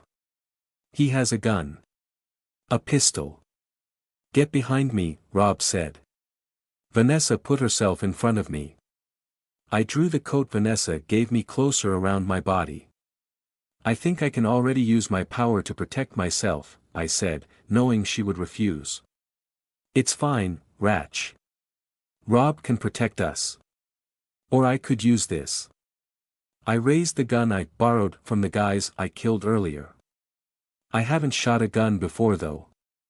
Does that still have bullets? Dominic said. I shrugged because I didn't know how to check. He instructed me how to do it and we found only 2 remaining bullets, as most of them were shot at me. But they didn't need to know that. I just need to make these 2 shots count, I said, grinning with manufactured fake bravado. We're layering fakeness now. He's near, Vanessa said. I thought my new stretch suit would be enough. Rob crushed the steel bar in his hand, or maybe absorbed it, it had disappeared. But I need them to be even more stretchy, he said, his voice becoming unnaturally deeper towards the end, as if a recording of his voice was played back in slow motion. He grew in size, filling in his clothes, stretching them until the tears expanded, his feet threatening to burst out of his shoes. He didn't mutate into a monstrous figure, his body only became larger and more muscular, comparable to the massive strongmen that set world records in weightlifting. A steel coating covered his skin, creeping up his neck, covering his scalp and then his entire face. My familiar is right on his tail, Vanessa said. There's blood on his clothes, and the way he's walking, he either injured or blind in this darkness. Maybe both. Rob took a couple of steps, shaking the floor with his weight. I'm going to dispose of him if he's a threat to us. Rob.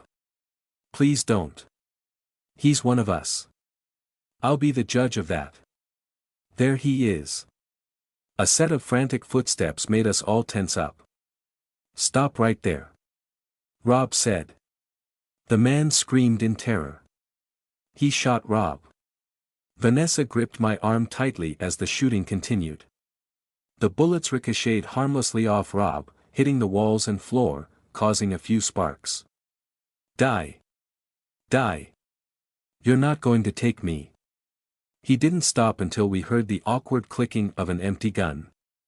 Calm down, Vanessa loudly said, as if saying that in a stressful situation has actually worked in the history of mankind.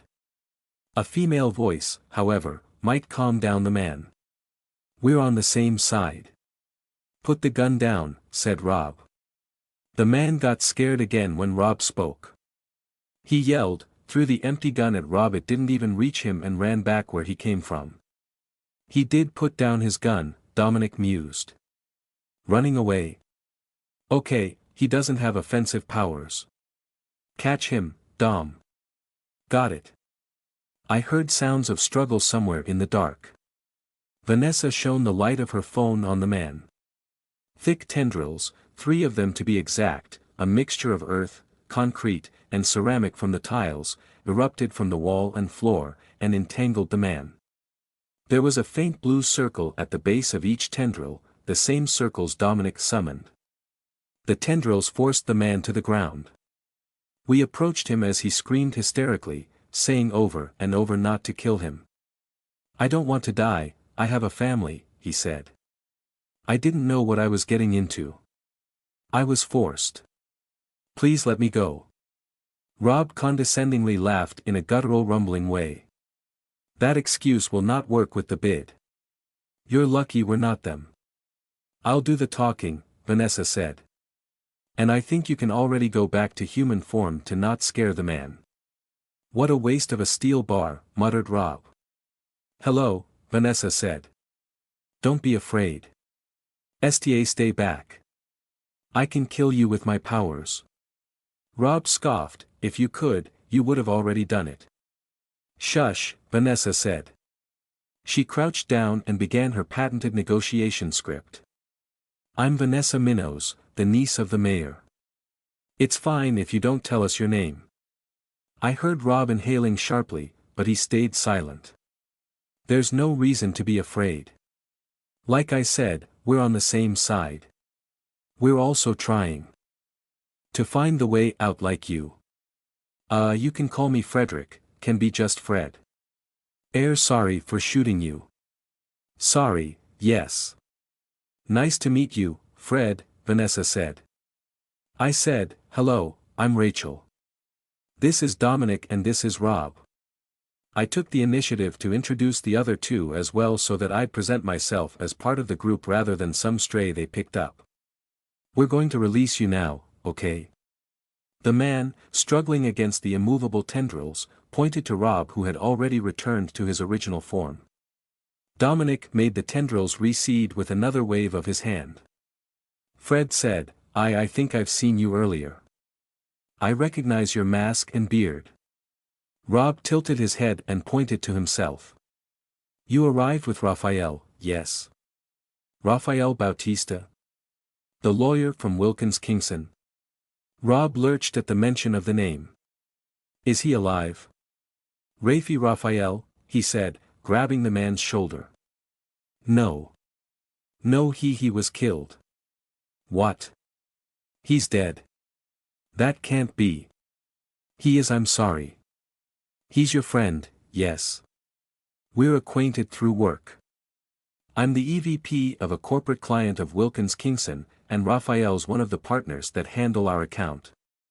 You seem to be close friends, no?" We were." Rob sat on the ground, his hand covering his face as he slowly shook his head. I expected him to have already escaped because I saw him leave the arena before me. He also knew the way out. "What happened?" The Fred guy narrated to us what he went through from the time he fled when the bid agents attacked until we found him. He talked rapidly once he calmed down and realized he was safe with us. Apparently, that Raphael dude led a group of them, saying, like Rob did, that it wasn't safe to use their usual exits because they would just get caught. Their big group was divided when the sword-wielding bid agent caught up with them, no pun intended.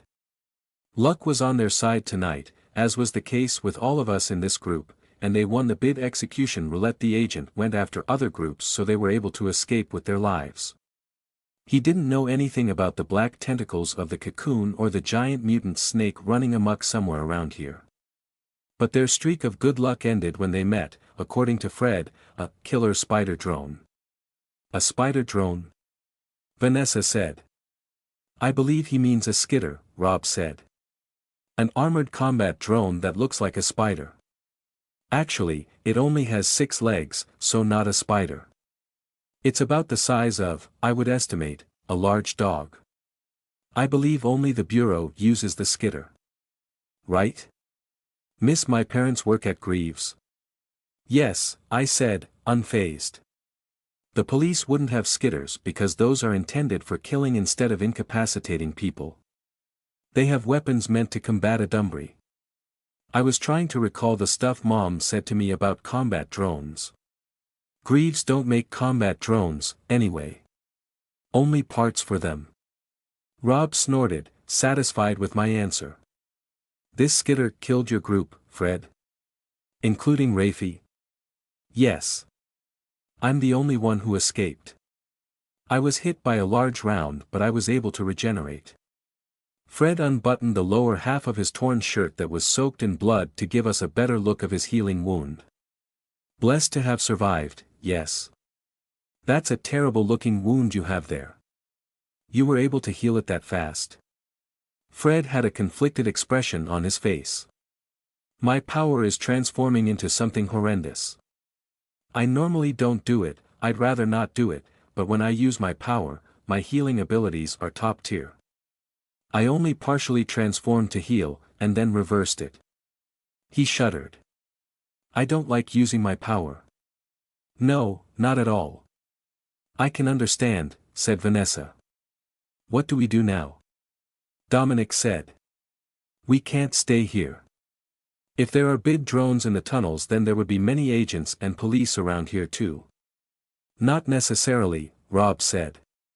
They should have pulled out their troops after the quake. I'm sure the area above us is devastated by the explosion, and it would be unwise for them to risk continuing to send people down here. Not to mention they would have many casualties among their ranks. Fred, have you seen any agents or police? None at all. If there are police or agents trapped down here after the quake, they would be few in number and focused on getting out first. The skitters on the other hand. Where do we go? There. Dominic said, jabbing his thumb back. Yes. Fred said. There must be an exit there, no? Rob was looking at the map on his phone. You met the skitters somewhere ahead of us, which means they entered the tunnels in that area. Maybe even further on. Which also means the police ring is wider out than we've imagined. They probably already started to search possible exits even before they started their operation. Damn it. How did Mark not get wind of this from his police connections? We should go in the other direction, yes. Rob shook his head. There's no other direction. He faced Fred. I've already explained this to them that if we do find an exit back there, we will be inside the ring of the police. Whether above or below, we're only crawling deeper in the cage if we go back. Addressing all of us, he said, the best choice is to make it pass through the skitters and any cops or agents deployed there. Our biggest asset are Essa's pets familiars, sorry Essa dear. We can avoid danger with them. And if we can't? Can we win in a fight against a skitter? Vanessa said. I'll try to use my mouth familiars if really needed. We have to win, Rob grimly said. If you're comfortable with using your mouth familiars, then go ahead Essa dear. But if not, then better don't. Our biggest disadvantage is we don't have any actual combat experience using our powers. While they were discussing, I placed the gun I was carrying on the ground and tore the bottom part of the coat Vanessa gave me.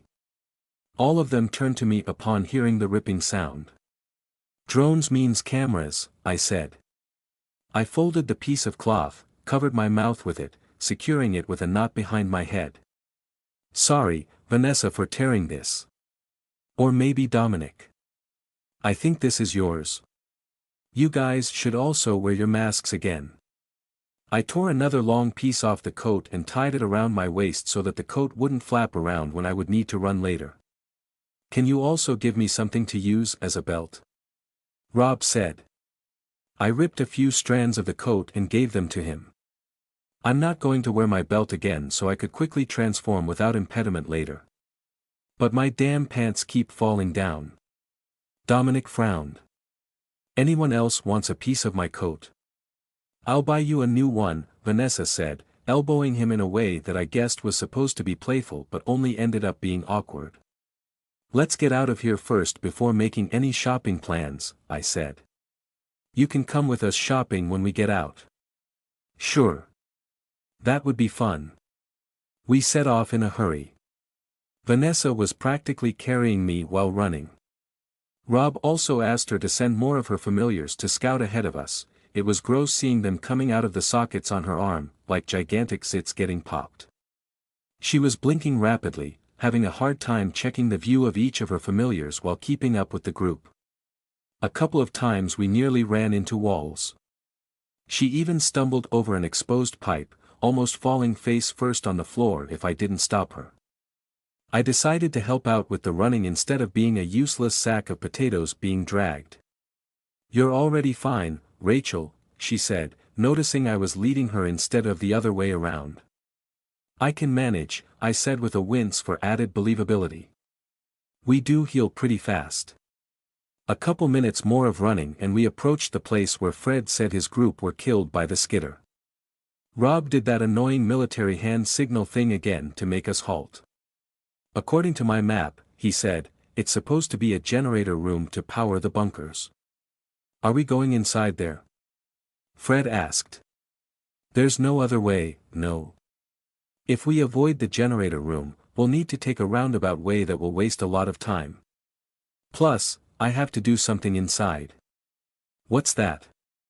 Rob didn't answer Fred but instead talked to Vanessa.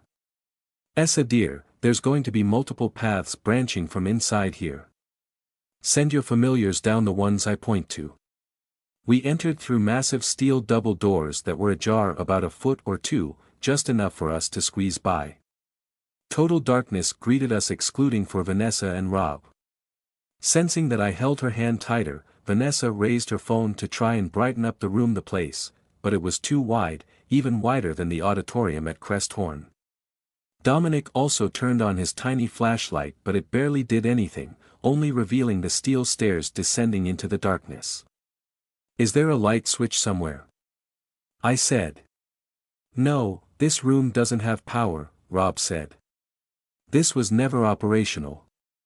The electricity for this place, which is only for the lights along the corridors, are because of the connections made by Mark since he uses the tunnels." Fred was shaking as he went down the stairs. "After we first met the skidder, and it killed a few of us, we hid inside here. I didn't want to hide, but I was shot so I had to take time to heal. The skidder eventually found this place." "So, you ran away while the skidder killed your companions?" Rob said through gritted teeth. "You're angry with me because I ran away as your friend died, yes? There's nothing I could do, no." Rob spat on the ground but sensibly chose to let the matter go. He instructed Vanessa where to send her eyeball pets. I couldn't see the places Rob was pointing to, but I supposed there were exits there. "We need to find the exit to Section 21, he said. "Have your familiars look at the labels. It's hard to decipher where it is just from this map on my phone." He motioned to borrow Dominic's flashlight, which he then gave to Fred. "Now, can you lead us to Rafi's body?"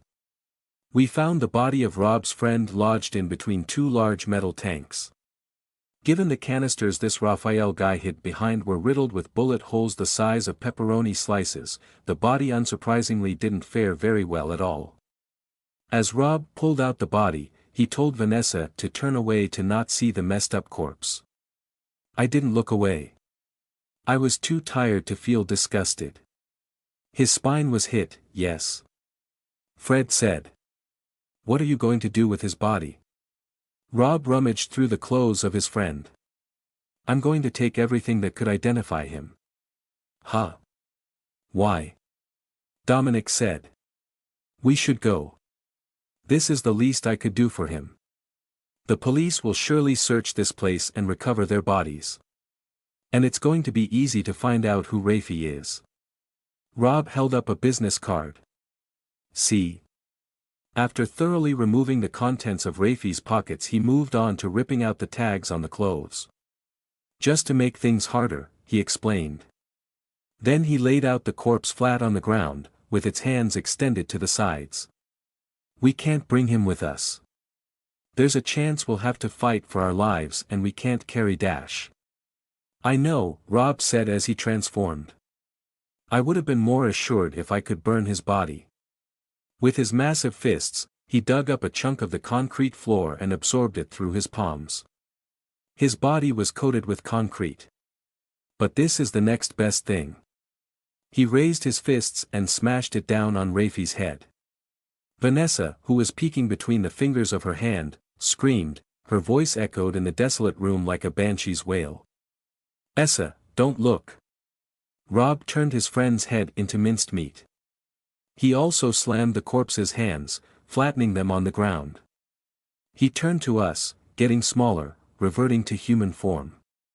On the off chance that I die down here in this shit hole, I would appreciate very much that I be extended the same courtesy. I promise to do likewise with your body, if I can. Take anything that could identify us, then make sure to smash the skull, no dental records and all that, and the hands, so no fingerprints. They couldn't identify us with DNA because any DNA records we might have on the government database are from before our trip to the Red Island. Red Island? Weren't we supposed to find out about that? I suppressed the urge to laugh. Look at me now. I don't have an idea what's going on anymore. This is such an extreme measure, no? Asked Fred. Extreme? Would you want to ruin your family's life if the bid find your inhuman body? Rob cleaned his hands on his friend's shirt. I have to tell Rafi's wife to make up a story that he moved to, I don't know, somewhere in the Caribbean. Vanessa screamed again, surprising us. Essa, calm down. It's over already. No. Not that. Vanessa was hyperventilating. Are you okay? I asked. Obviously not. Stupid question, errand. What's wrong? She had her hand on her chest as she leaned on me for support. I held her and put on a concerned expression. Something killed one of my familiars. It hurts, blood was flowing out of a slit on her arm. We should get out of here, Dominic said. Where did that familiar die? Wait. I am not sure, she was blinking rapidly again. Not sure which one died. Essa, you have to be sure which one it is. Is a skidder coming here? Fred said. This is the first time I've sent out this many familiars at the same time. She was on the verge of tears. Wait, I'm checking. I rubbed her back. Was this correct? I didn't know shit about comforting people. Breath slowly. That Vanessa stopped upon hearing a foreboding sound. We all heard it. Metal against metal, constant tittering, like something with numerous metallic legs was coming closer. Everybody get down. Rob yelled. It was a skidder. I've only seen pictures of it, but I was sure it was the combat drone we were talking about. Rob rushed in front of our group, metal pipes were in his fists. An armor of the same material as those pipes covered his body. The skidder opened fire. It wasn't normal gunfire. The skidder was ripping through Rob, the best way to combat a Dumbry regeneration. Arg! Rob roared as the bullets stripped away parts of his armor and flesh. He didn't move away because we were right behind him. I bet it wasn't me he was especially keen on saving. But he wasn't going to last long, and we couldn't run out from behind him because the skidder would just change its target to us. Rob! Dominic waved his left hand. Red circles zipped across the floor and positioned themselves under the skidder. The front part of the skidder sunk into the ground, and its line of fire was directed downward, saving Rob. Everyone run. Rob, get them away from here. Dominic's blue circles surrounded the skidder, sprouting tendrils from the ground. They got hold of its turret, pulling it away from our direction. I helped Vanessa get up. Don't let your mask fall off, I said, as I tightened my own mouth mask. Let's go, Rob said, easily scooping both of us. He draped Vanessa and me on each of his shoulders facing backwards. Dominic and Fred followed us. The skidder has sunk halfway into the ground, red rings still underneath it. It kept on trying to point its guns towards us, but concrete tendrils held them facing another direction. Not that way, Vanessa said, twisting her body to see where Rob was going. My familiar was killed that way. You mean that skidder there is a different one? Yes. Are you sure? Yes. The skidder deployed a smaller arm from its back. It was a laser cutter, which it used to cut through the floor around it. Another arm appeared with a rotating blade and proceeded to hack away at the tendrils. I raised my gun. What would a gun do against it? It's trying to free itself. I said. Wait. I'm checking the map. It's hard to use the phone with my fat fingers. Just go already. I said, pounding on Rob's massive, metal-covered back. It's going to start shooting again. After hesitating a moment, Rob chose the path Vanessa said was safe, even though it was far longer. Skitters were hot on our tails. They were few, only one or two catching up at a time, but they were quick, unrelenting, and deadly. They seemed to know where we were no matter how fast we ran. Focus, everyone. This is a matter of life and death, Rob advised us. Once we make it out of here, we're safe.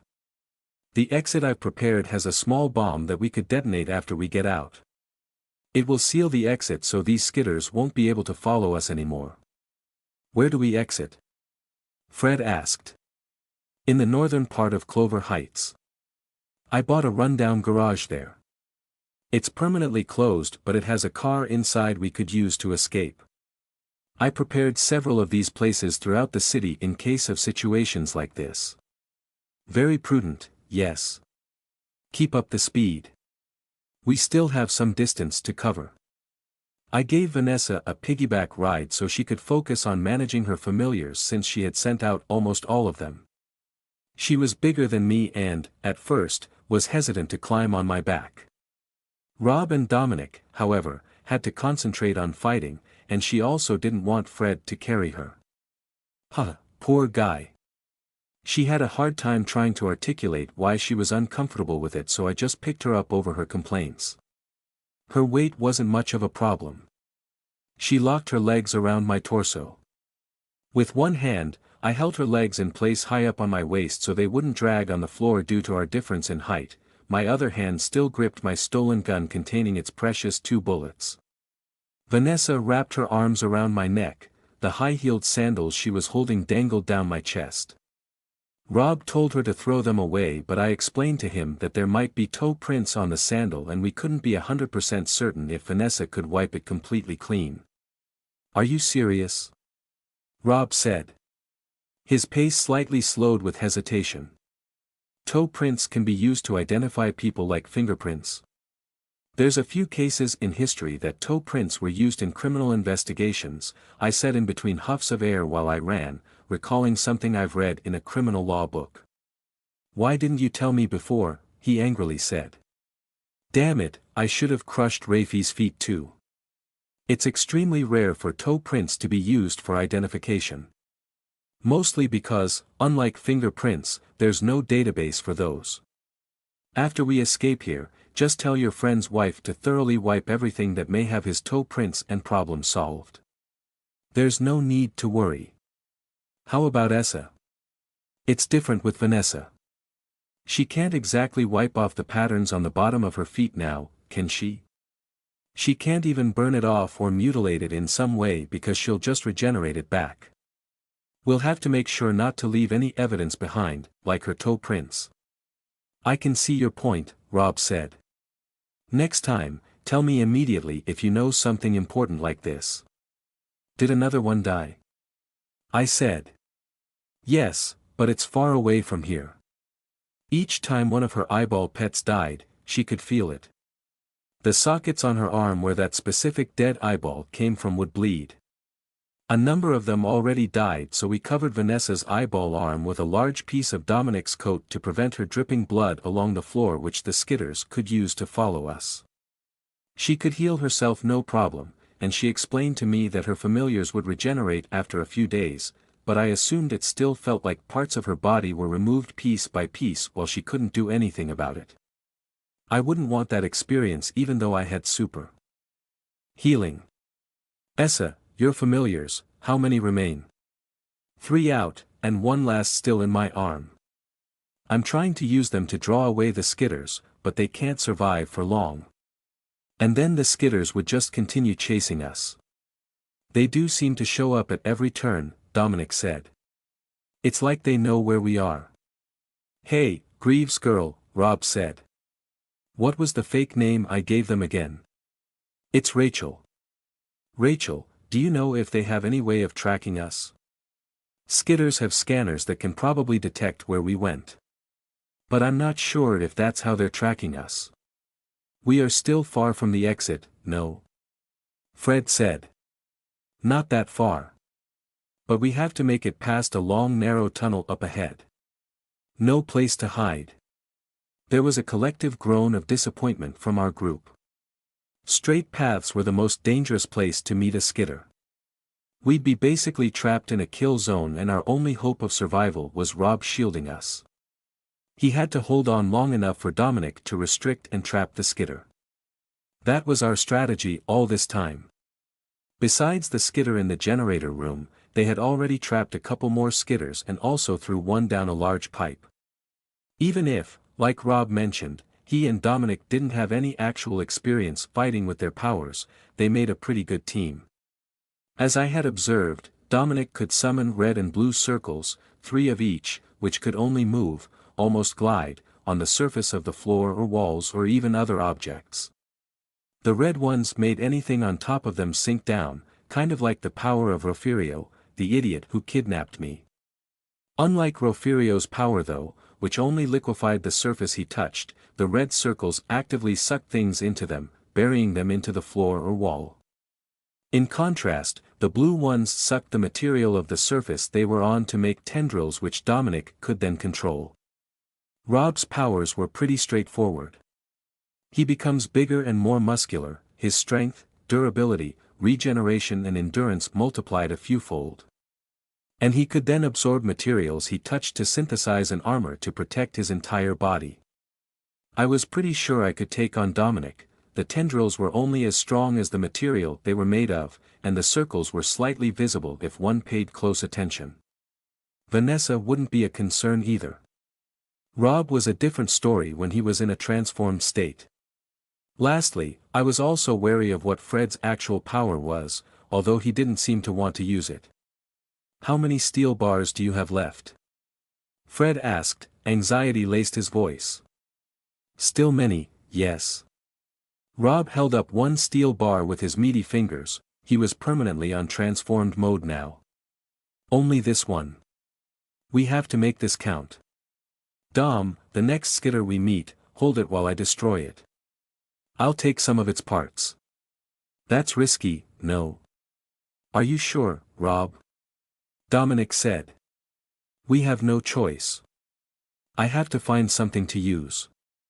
This bar is made of specially hardened steel I ordered, that's why I can stand the skidder's firepower with an armor made out of this. If I use concrete or the metal from the pipes and doors around us, I will barely last a few seconds. Like what happened in the generator room, yes. Now, what object do you think could make an armor that could protect me against skidders? A skidder's own armor, I said. Correcto, Greaves girl. I'm sure those goddamn murder machines are very durable. Dominic couldn't even dent them. That's why I'm going to use this last steel bar to get close to one and dismantle it. I'd have enough material for armor synthesis for more fights. What will you do when you get close to it? Dominic said. You had to throw that last skidder down that chute because it was electrocuting you with its feelers. It's almost a fluke I was able to close that pipe using my red and blue circles at the same time, or it would have climbed back up and killed us all. Rob, don't do it, Vanessa said. How can you dismantle a skidder if you can't touch it? Its metal plating is also conducting the electricity from its feelers. Your armor would start peeling if you're shocked and the skidder could slice through you like butter with its charged blades. With 3 tendrils I can only hold back the guns, not the blades too. Rob stopped at the mouth of a narrow circular tunnel. It's funny that you mentioned conducting electricity because my plan is related to that. He ripped the shoes off his feet, they were already falling apart due to the size of his transformed feet. Greaves girl here gave me an idea. He held up the tattered shoes with a proud grin, his contorted, overly muscular face looking even weirder. Leather is an insulator. Yes. You sure that will work? Rob shrugged. Let's go. There's a skidder in this area, Vanessa said. I only caught a glimpse of it earlier. We listened intently for any hint of the dreadful scratching sound the skidder made when it moved. Nothing. The only sounds were our feet on the floor of this narrow tunnel. A thought came to mind. Perhaps I should share it to look like a helpful member of the team. Rob, you told me to speak up when I think of something important, I said. He only grunted as an answer. I'm not super sure, but I think diamonds are insulators too. You and Vanessa were talking about a diamond bracelet earlier. Really? They're insulators? Vanessa said, almost yelling in my ear. I think they are. Is that why you told Vanessa to save them? No, I told Vanessa to keep them because I gifted them to her when she was a child. I will only use it in the direst situations. I didn't know it's also an insulator. I only know that diamond is the hardest material in the world and would make a good armor in case of an emergency. Do you want it now, Rob? Nah, keep it. I can use my leather shoes to insulate myself. I'll tell you when I will need it. Okay then, Vanessa said. Wah. She gripped me tightly again. Ugh, I croaked, trying to loosen Vanessa's hold on my neck. Is it here? I said. Everyone stopped. They all knew what I meant by it. A skitter. I'll try to destroy it. Killed my familiar. Coming from the front? Rob said. Yes. Traps out, Dominic said. Fred crouched down, making himself as small as possible, and hid behind one of Rob's trunk-like legs. Oh my, we don't have much space to move. Rob raised his hand. Making this last one count, he said, absorbing the steel bar. He finished coating himself in a hardened steel armor just as the skitter came into view at the end of the tunnel.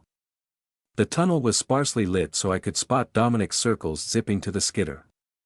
The red circles positioned themselves below the skitter, but it jumped high up and clung to the ceiling, burying its bladed legs to secure itself. Shit, Dominic spat. The skitter opened fire, lighting up the tunnel. We huddled behind Rob. Bullets ricocheted off his body, hitting the walls. Clouds of debris formed. Sharp objects rained on us. Parts of the wall. Or shrapnel. I covered my head with my hands and shielded Vanessa with my body. Being wounded by shrapnel was a small sacrifice to gain their trust and, more importantly, to keep Vanessa safe. I needed her, all of us needed her to safely escape. Catch it. Rob said. I can't see where it is. Dominic sneaked a peek behind the massive wall that was Rob and was rewarded with a bullet that took a small chunk off his cheek. He yelled and held his bleeding face. Shouting over the deafening rumble of the skitter's gunfire, Rob tried to explain to Dominic the skitter's movements, but he still couldn't catch it. Did the skitters figure out how Dominic's powers worked and then shared the information among themselves? This is going nowhere, Rob said. He bellowed, charging towards the skitter. Don't leave us. Fred said. Dominic pushed Vanessa and me down. Hug the floor. Bullets zipped above us. Rob launched himself at the skitter, pulling it from the ceiling. He slammed it to the floor, grabbed one of its legs and smashed it against the wall. He then ripped the leg off. Was he actually going to win? The skitter jumped on him. Sparks erupted and covered both of them. Rob screamed in pain. The legs of the skitter buried themselves deep into Rob's flank, his armor giving way as he was electrocuted. With a massive heave, he threw the skitter upside down onto Dominic's waiting red circles on the floor. The floor absorbed the gun turret of the skitter, rendering it useless. Rob was still convulsing from the shock coursing through his body via the charged blades embedded in him. The skitter didn't let go of him, pulling him down as it was sinking into the floor. He's going to die. Vanessa said. She shoved Dominic away and rushed to Rob's aid. Vanessa, don't touch him, I yelled, running after her. Dominic's tendrils tried to pry the skitter's legs out of Rob's body, but was only able to remove a couple of them. Rob saw Vanessa was coming and yelled at her to stay away, but she didn't stop. With a mighty roar, Rob brought his foot down on the underbelly of the skitter, pushing it further into the red circle and, at the same time, used it as a platform to jump away. The blades left his body as he flew across the air and crashed into the wall of the tunnel. I caught Vanessa and held her. "Look, it's still dangerous to get close." Rob was twitching, sparks jumping all over him, but he was still conscious, wearing a determined expression on his face. "Stay there, Essa," he said with labored breathing. "Greaves girl, hold her." "Rob, are you okay?" Vanessa said. "He's not, obviously," I thought. Why do we keep asking questions with obvious answers? Rob began to absorb one of his leather shoes. The sparks died down when he was covered with leather. Amazing resilience, yes. "That's Rob for you," Dominic said. Vanessa pried my arms off of her waist and ran to Rob's side. We all followed her and gathered around Rob. "What is it?" "Maybe you should rest for a minute or two." "That doesn't sound like a good idea, no," Fred said. "We have to keep moving. Other skitters will come, yes." Rob rapidly turned back to human. "Wait a goddamn minute. There's something." He dug inside one of his wounds caused by the skitter. Blood spurted out of the wound, but he kept on digging with his fingers even though the pain he was experiencing was apparent on his face. "Damn, what the hell is this?" Vanessa reached out to him, but he swatted her hand away. "Rob, what are you doing?" she asked. "Are you getting a kidney stone?" Dominic said with a half-hearted smile. He pressed on his bleeding cheek. "No, I don't know, I'm about to get it out," Rob said with clenched teeth. There. Between his bloodied fingers was a small cylindrical metallic object he retrieved from inside his body. "What is that?" As everyone came closer to have a look, a stroke of genius crossed my mind. "That looks familiar," I said. "It almost looks like." I grabbed it and pretended to intently examine. "Ah! It is." I dropped it to the floor and stepped on it until it broke into pieces. "Huh? Why did you do that?" "What was it anyway?" "It's an electroshock weapon for incapacitating a dumbbry. Like a mini stun gun with a battery." "You could have guessed that, I suppose. But it has a second purpose. When it fails to incapacitate its target, it also doubles as something, a beacon for other skitters." "A tracker?" Rob whispered. "They have trackers," said Dominic. "That makes so much sense. If it can't stop an Adumbrey, then it will call other skitters over to its location. Then that means we have to get out of here now, yes? Is that how they were tracking us?" "But wait. We don't have anything like that," Vanessa said as she patted her body. "We would have noticed." I nodded. "You're right, we don't. We should be careful not to have any trackers on our person. I'm not sure how to say this, but it's just that they've been following us like they're already tracking us." "Same impression here, Greaves girl," Rob said. I did have that thought at the back of my mind. Vanessa's familiars were reduced to mere early warning devices with their deaths instead of actual scouts because the skitters appeared to know which way to go. "Where's the tracker then?" Dominic said. "I can't recall an instance a skitter could have placed a tracker on or even inside us," I said slowly for dramatic effect, my eyes darting around. "Unless." My eyes stopped on Fred's clothes, colored red with his blood. Rob followed my gaze. "You," he said, grabbing Fred. "Damn you. Were you the one leading them to us?" What? Me? No, no, no. "Let go of him, Rob," Vanessa said, pounding on Rob's shoulder. But he wasn't listening to her. He was already transforming again. "You said you were shot by a skitter before you met us. Is that how it got a tracker inside you?" Rob growled as he towered over Fred. "Get your hands off. I don't have a tracker inside me." "How sure are you of that? Can we check?" "You want to check inside my body, yes?" Fred punched Rob's face but it had no effect. To hell with that. There's no proof of that.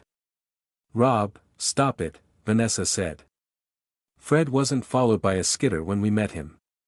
Vanessa, let's stay out of this, I said, realizing that Vanessa might become the voice of reason. We have to get moving now, other skitters might come soon. We're not sure how many of them are left. Or maybe the ones Dominic trapped have already freed themselves. Yes, we'll have to go, Dominic said. Rob said. Without Fred. You're leaving me here. You can't be serious, no. Rob gave his phone to Dominic.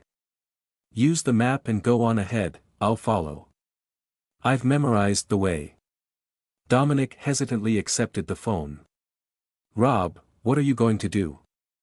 I'll die if you leave me. Fred tried to go to Vanessa but Rob held him. Vanessa's your name, yes. We're on the same side, yes. You said that yourself. Shut your mouth, Rob said. You go. We are. We are on the same side. Rob, don't. Come here, Vanessa, I said, bodily lifting her. Don't worry about us, Rob. I won't let go of Vanessa. No. Put me down. All of you go. Now. I ran while dragging Vanessa. Lead the way, Dominic. He had no choice but to follow us. Based on my impression of Fred and Rob, I kind of had an idea of what's going to happen. It was best that we weren't around. Don't leave me. Vanessa, help me. Fred yelled, trying to chase after us, but Rob slapped him back and pinned him to the wall. Rachel, let go of me. Vanessa protested, but I ignored her. It was kinda reasonable to assume skitters would have trackers. The possibility the object inside Rob was an actual tracker was also high. Was that actually a tracker? Who knows? Not me. He. I focused my strength, both mental and physical, on restraining Vanessa just so I wouldn't giggle. I was very, very close to breaking into fits of laughter. It's already bubbling under the surface.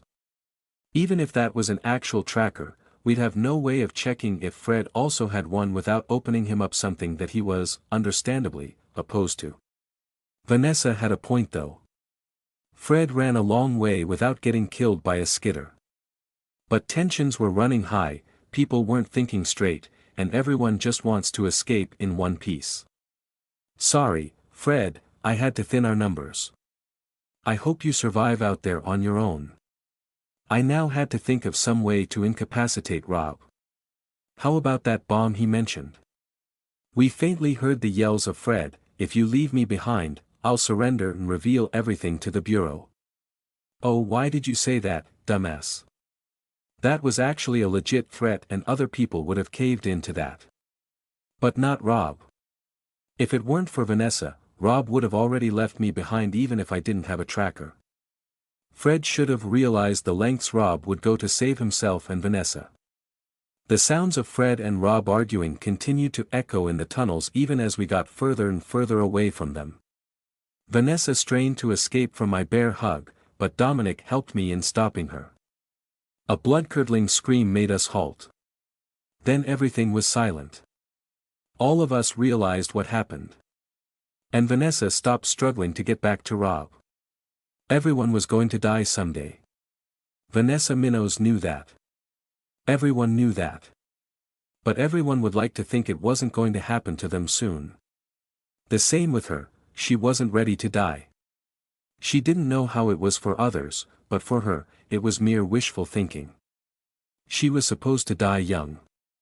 She was weak and frail for as long she could remember, weaker than her older brother and younger sister, weaker than her classmates and friends.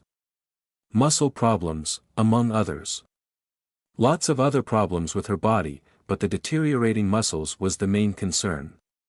Yes, including the heart. Many forget it was a muscle too, and her lungs. She wasn't going to last long.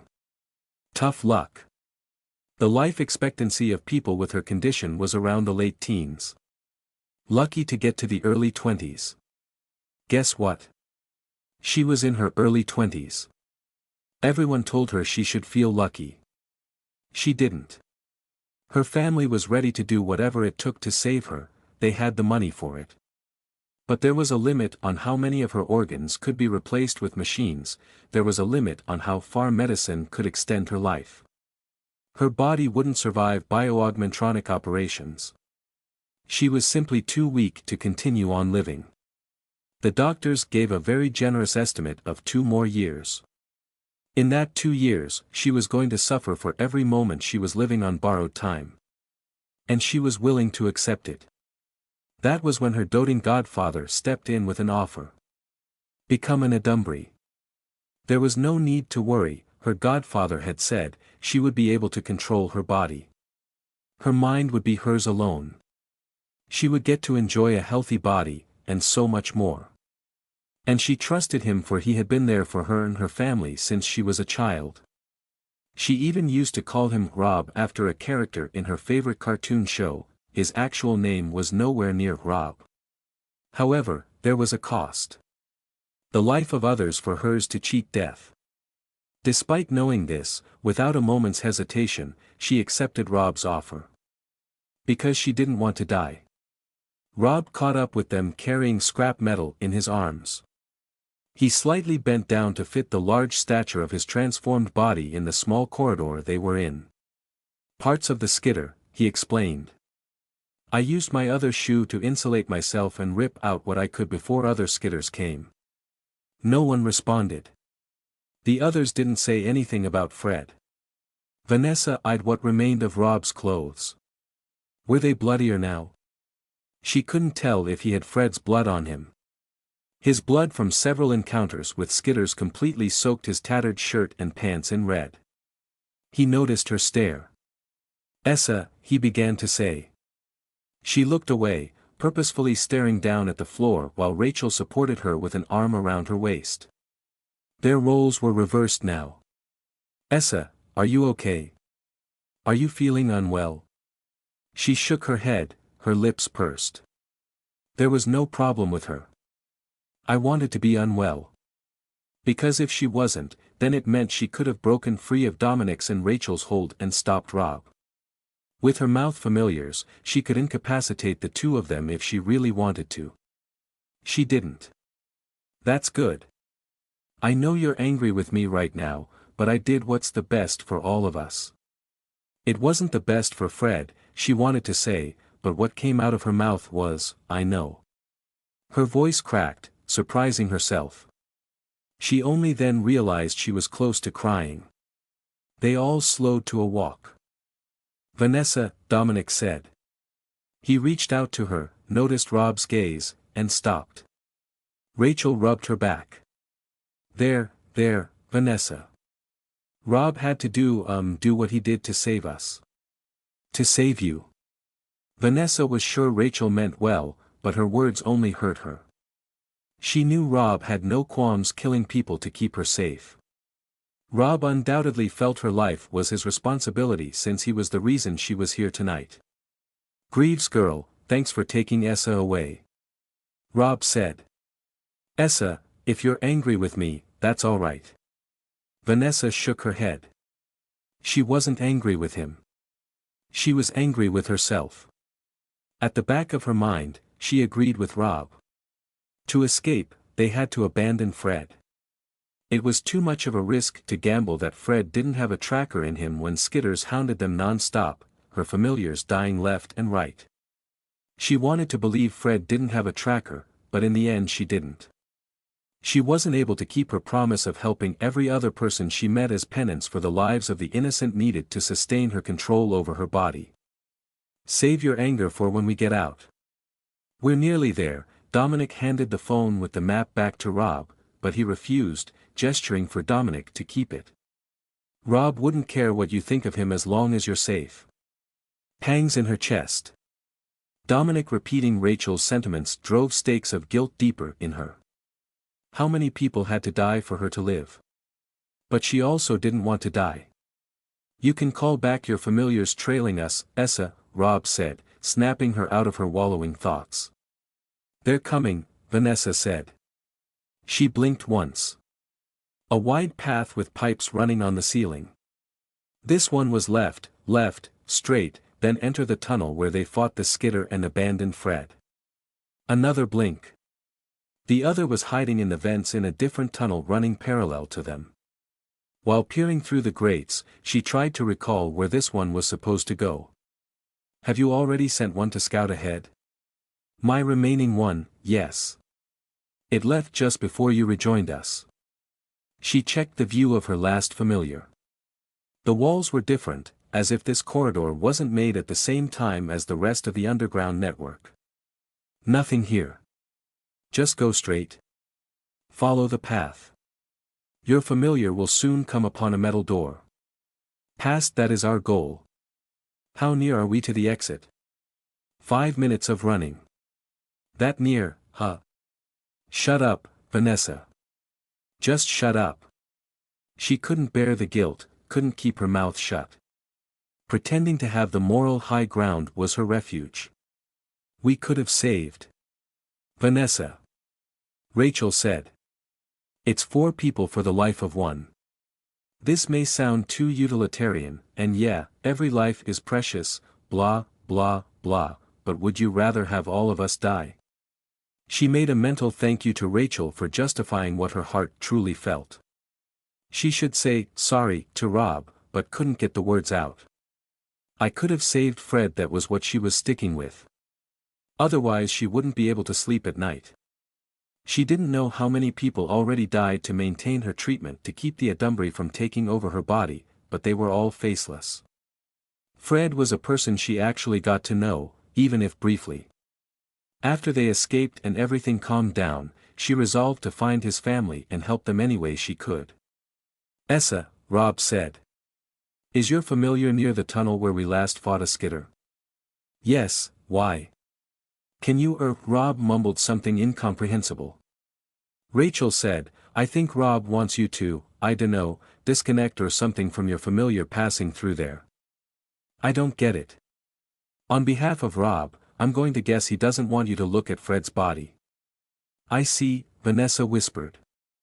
I understand. Rob didn't meet her gaze, only nodding in agreement with Rachel's statement. She was about to check her familiar in that area specifically to find out what happened to Fred. They were right, it would be better if she didn't. It would only fracture her relationship with Rob.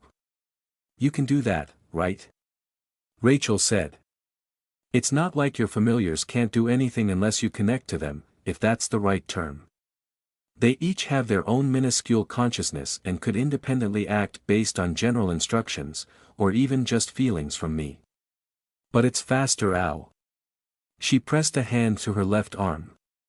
A sharp pain, as if a hot blade stabbed deep, reaching her bone. A pain she was all too familiar with, having experienced it several times tonight. Which one was it? The familiar ahead. No. Air ducts. Not that. Where did it die? The others asked each time this happened. The one that passed by FREA, the tunnel where Rob took parts from a Skitter. Did you see? Rob said, unclear whether he meant Fred or the Skitter that killed the familiar. I didn't see the Skitter. See, they're really tracking us, Rachel said. No disrespect, Dominic said, but I hope the Skitter stops to examine Fred. Dominic, Rob said. Should she say something? Inwardly, Vanessa agreed with what Dominic was implying. But she wanted to show them differently. Fortunately, Rachel spoke up before she could say something stupid. Let's hurry up before they catch us. Rachel said, pulling her as she ran faster. Vanessa, has your familiar found the exit? Yes. It reached a steel door. It's like a door of a safe from a bank. That's it. Rob said. Go. Go. Go. Her heart was pounding even faster than her bare feet pounded on the ground. Finally, the end to this nightmare was near. To the Mother Core, to whichever God was real, to any interdimensional being that would listen, even the Adumbri, if she got out of here, she would find out exactly how many people died for her sake and she would help 100 people for each one of them. Set up a charity. A foundation. Soup kitchens. She'll figure something out. That's a promise. The door. Dominic said. Vanessa's familiar was waiting for them in front of it, excitedly tapping its legs. Is it locked? Not locked, but welded shut, Rob said. I didn't want anyone opening this if they found it. They reached the door. Do we force it open? Rachel said. Look sturdy. It's easy, Greaves' girl. Rob put his hands on the place where the metal frame melted with the edge of the door and started absorbing it. Rafe also has a way of opening these welded doors. Look. Dominic pointed behind them. In the other end of the corridor, 2 red dots popped up. The others might not see well in the dimly lit area, but Vanessa, with her vision that pierced through the darkness, saw the killer machine behind those 2 red specks. Bright searchlights pointing at them turned on, nearly blinding them. With a powerful kick, Rob opened the door. Vanessa was swept off her feet. Wah! Rob! He threw her inside. Then he jumped in after her with Rachel and Dominic under both of his arms. He already started coating his body with skitter armor. The barrage started. Ah! She screamed, barely hearing herself over the deafening rumble of gunfire. She curled up on the floor underneath Rob and covered her head. Close the door. Rob roared. I can't move away. For the umpteenth time, he protected them. Vanessa could barely distinguish the individual sounds of bullets pinging off his metal-covered back. I got it. Dominic waved his glowing blue hands. He rolled to the side to get a view of the door. His tendrils tried pulling the door shut. The skitter switched its aim to destroying the tendrils. Rob! The door had closed halfway, just enough to cover them. Rob rushed to the door and finally closed it all the way. The pounding of the bullets on the metal door didn't stop. The door was gradually getting deformed by the impact of the bullets.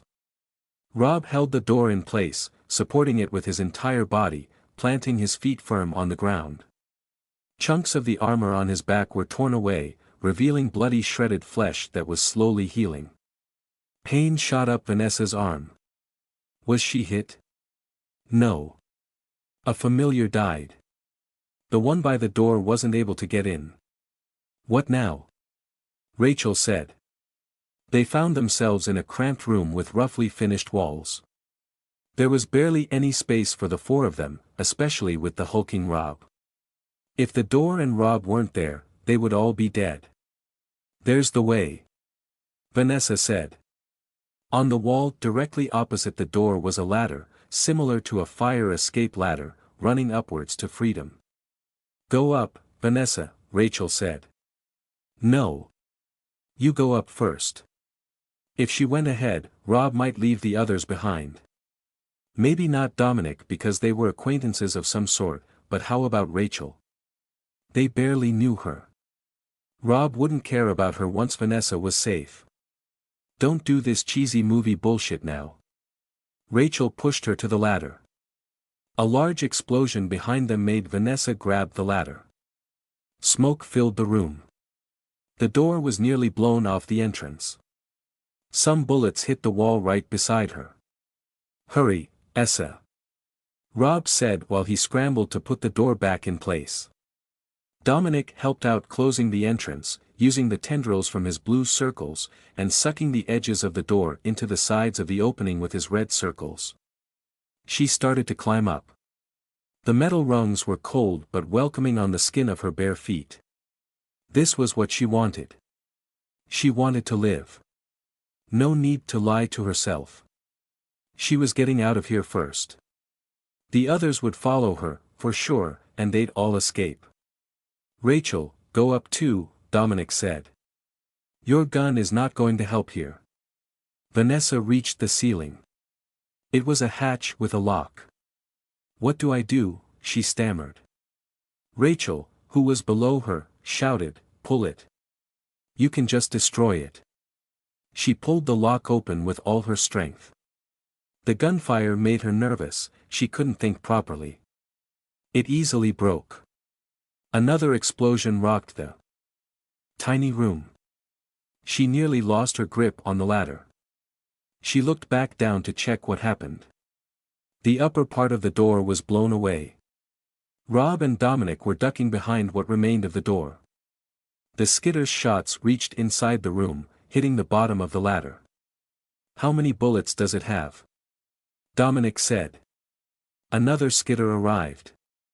"Vanessa, open it and go," Rachel said. "Something went inside," she said, ignoring Rachel.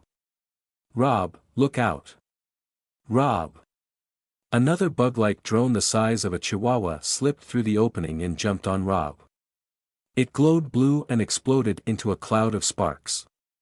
Rob's body twisted, his muscles contracting uncontrollably as the massive shock coursed through his body. His body started to smoke.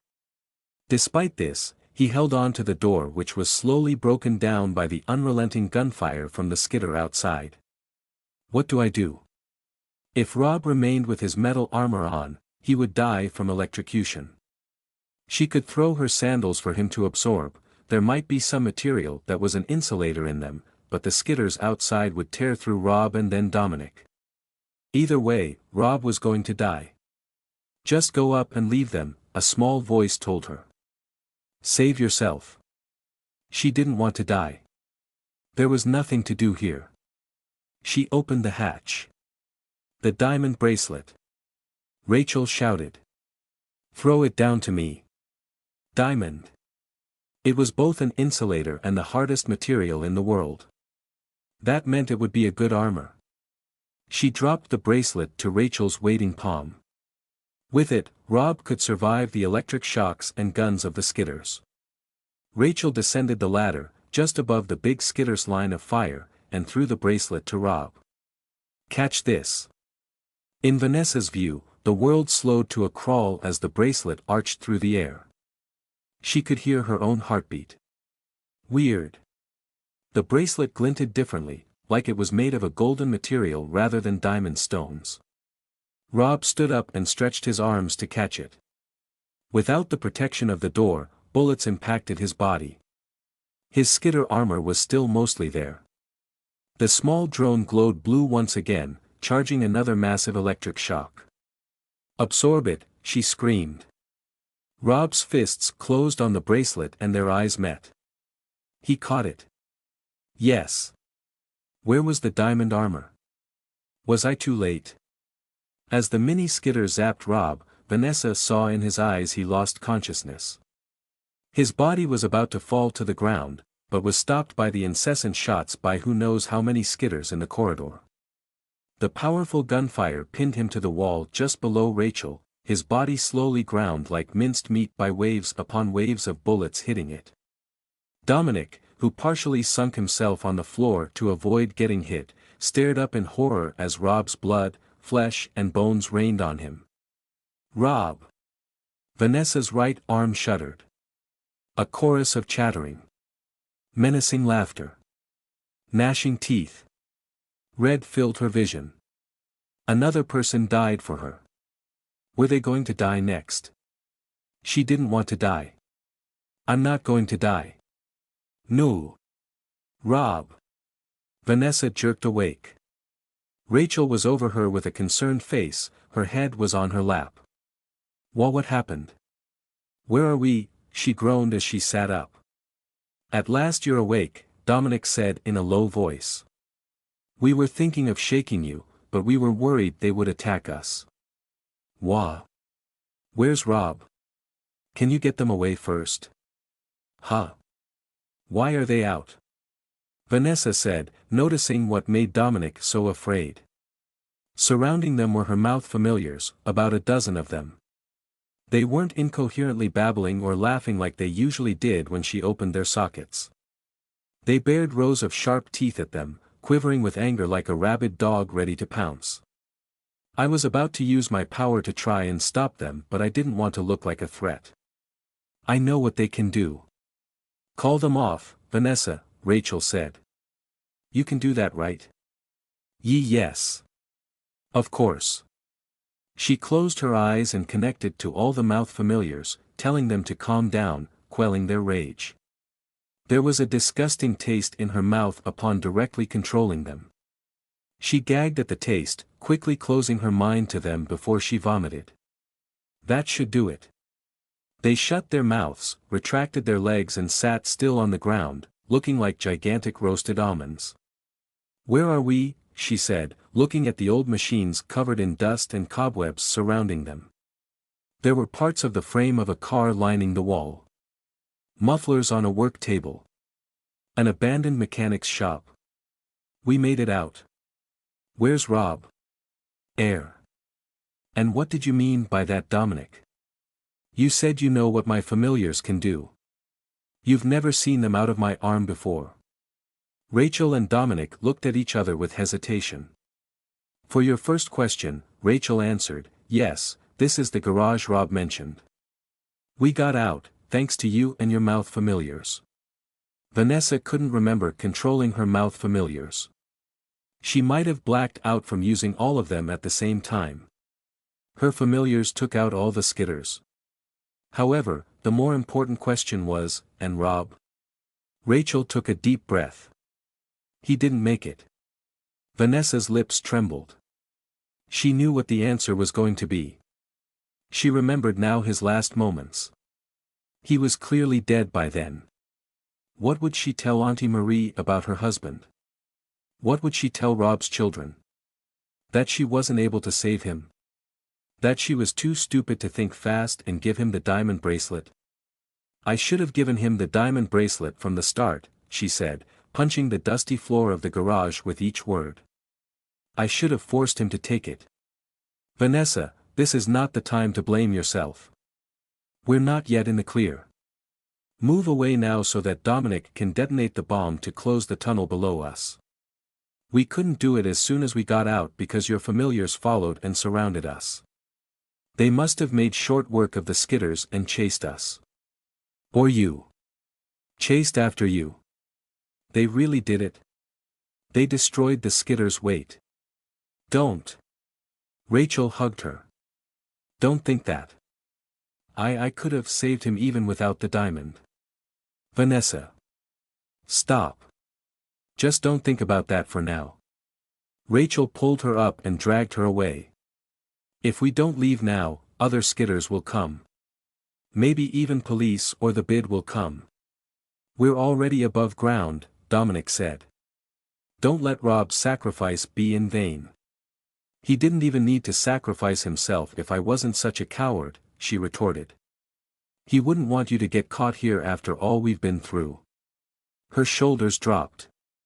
She stood up and followed them in resignation. Wait. Rob's body. He said that thing with Rafi. We should do that. You've seen what happened to his body. There's no need. Move your familiars away and let's go. We have to make sure. You weren't able to check because you quickly escaped, right? Vanessa, there's no point doing that. The skitters, they blew everything up. No, they didn't. What are you talking about, Dominic? The police wouldn't be able to identify anything, Rachel said. How can you be sure? There was something about their expressions. They were keeping a secret from her. Oh God, no. Rachel. No. Please no. No, no, no. That taste when she connected to her mouth familiars. It wasn't a metallic taste. She tasted something like it before. When she first used her mouth familiars, they went berserk and ate her dog in seconds. She vowed never to use them again after that. But that taste, that texture, did I eat him? Rachel and Dominic didn't answer. They didn't need to. She could see the answer on their faces.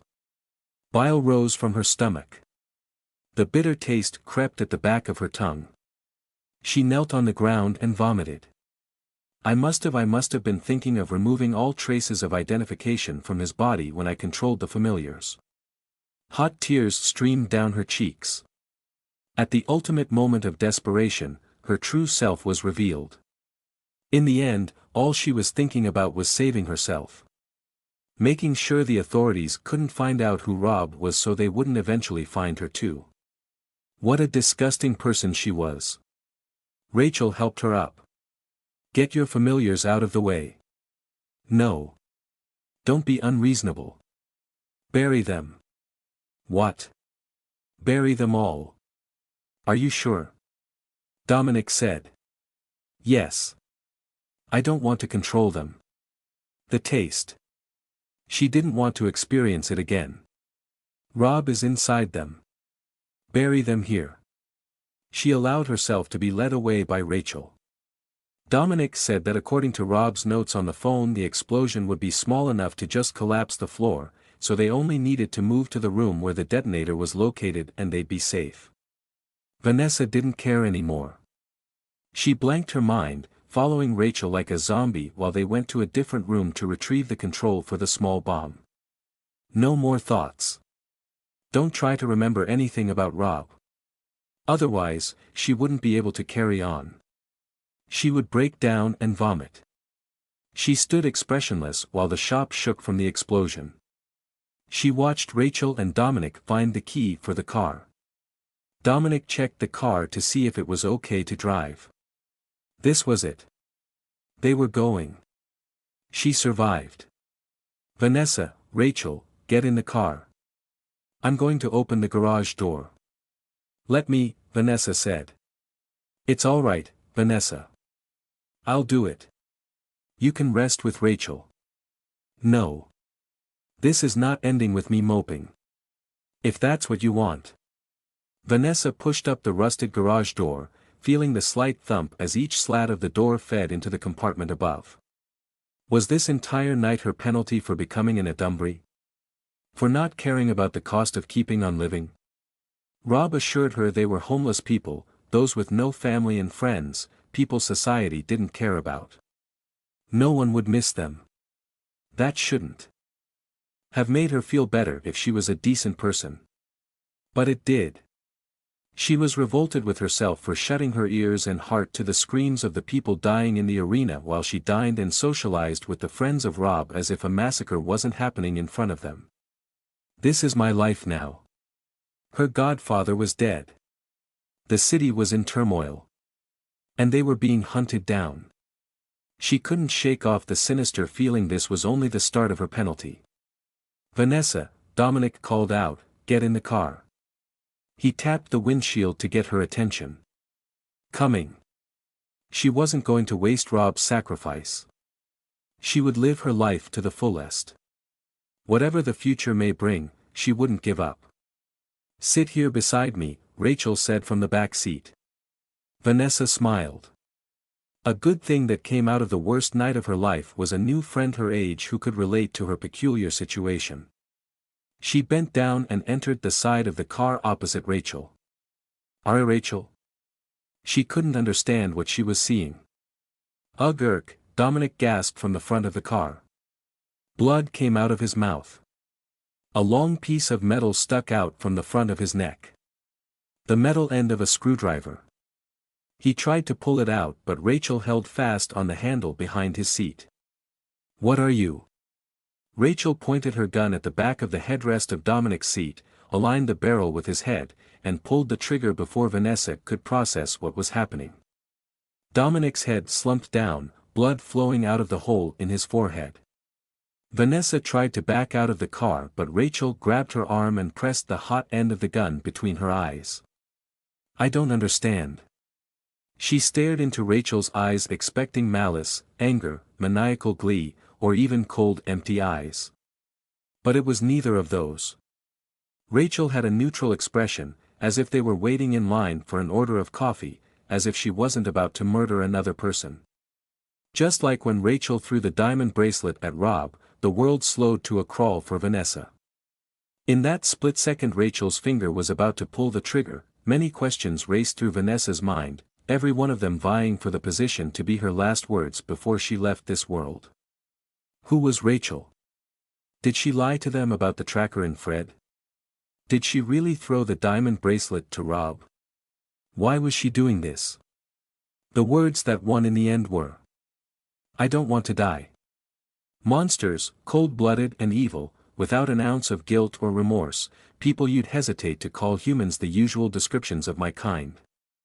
This was mostly due to the media's tendency to sensationalize everything. Movies, TV shows, and books depicted only the most extreme of us. In the news, criminals committing heinous acts of brutality were often labeled as my kind, even if it was hardly the case. Take ownership of your own shortcomings, normal people. Don't push it on us. It wasn't like we didn't know how to distinguish between good and evil, or at least what society considered as such. We did. We just didn't care for it. But that didn't mean we were evil. That we were full of malice. Nothing could be further from the truth. There was no voice in our head egging us on to do evil deeds. Come to think of it, our lack of empathy oftentimes prevented us from being intentionally malicious. We did what was beneficial for us and avoided things that were bad for us. Just like everyone else. Taking advantage of others. Not caring for others. Wasn't that normal human behavior? I'd argue it's actually worse in the case of normal people. They felt guilty about doing the wrong thing, for going against their morals and values, their conscience supposedly restricts them, they wrestle with a voice inside their head telling them not to do this or that because it's bad, because it's evil. Yet, they still do it anyway. Personally, I considered those people were more dangerous than my kind. And it wasn't as if my kind were devoid of morals or values. Each of us had our own rules, some more concrete than others. And I was proud that my rules, for the most part, coincided with peacefully integrating in society. I was proud of my efforts to be a decent person in the eyes of society. Applause please. I unscrewed the cap of the red 5-liter fuel can I found in the trunk of Rob's getaway vehicle. It was packed along with canned goods, bottled water, medicine, a tent, and other survival tools. Even though he was dead, I had to commend Rob's preparedness. I wrinkled my nose as the sharp stench of gasoline filled the air, but it was soon wafted out of the open garage door by the billowing air of the cold, early morning. Poised to pour gasoline over the dead bodies of two of the heroes that helped me, I stared at them for one last time, burning their memories in my heart before I burned them for real. I never forgot those who helped me. Vanessa's dead eyes stared at the ceiling of the garage. Literally dead eyes. Blood flowed from the bullet hole right above her nose bridge, down her left cheek, and to the grubby floor. A red pool collected behind her head, forming almost sort of a halo. An angel of blood. Beautiful. It turned out shooting between the eyes did result in instant death. I'd seen it a few times in movies and I've read about it too.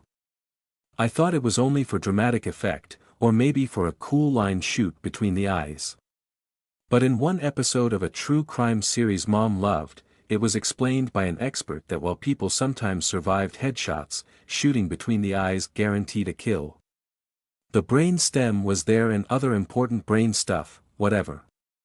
The victim wouldn't even know they were dying, the last thing that would register in their mind would be the sight of the barrel. A quick and painless death, the least I could do for Vanessa. Well, it was also within my interests that she died quickly, without any opportunity to regenerate or use any more powers she was hiding. But let's just go along with the reason I wanted her to die painlessly as a sign of gratitude. Unfortunately, I couldn't do the same for Dominic. I wasn't sure I could accurately hit his brain stem through the headrest of the driver's seat. To hold his head in place before I shot, I stabbed his neck with a screwdriver I found in drawer, hopefully also damaging his spine in the process. He had a rough time dying from the looks of it. I laid him face down on the floor beside Vanessa so I wouldn't see his expression frozen in agony. Sorry, Dominic, I tried my best.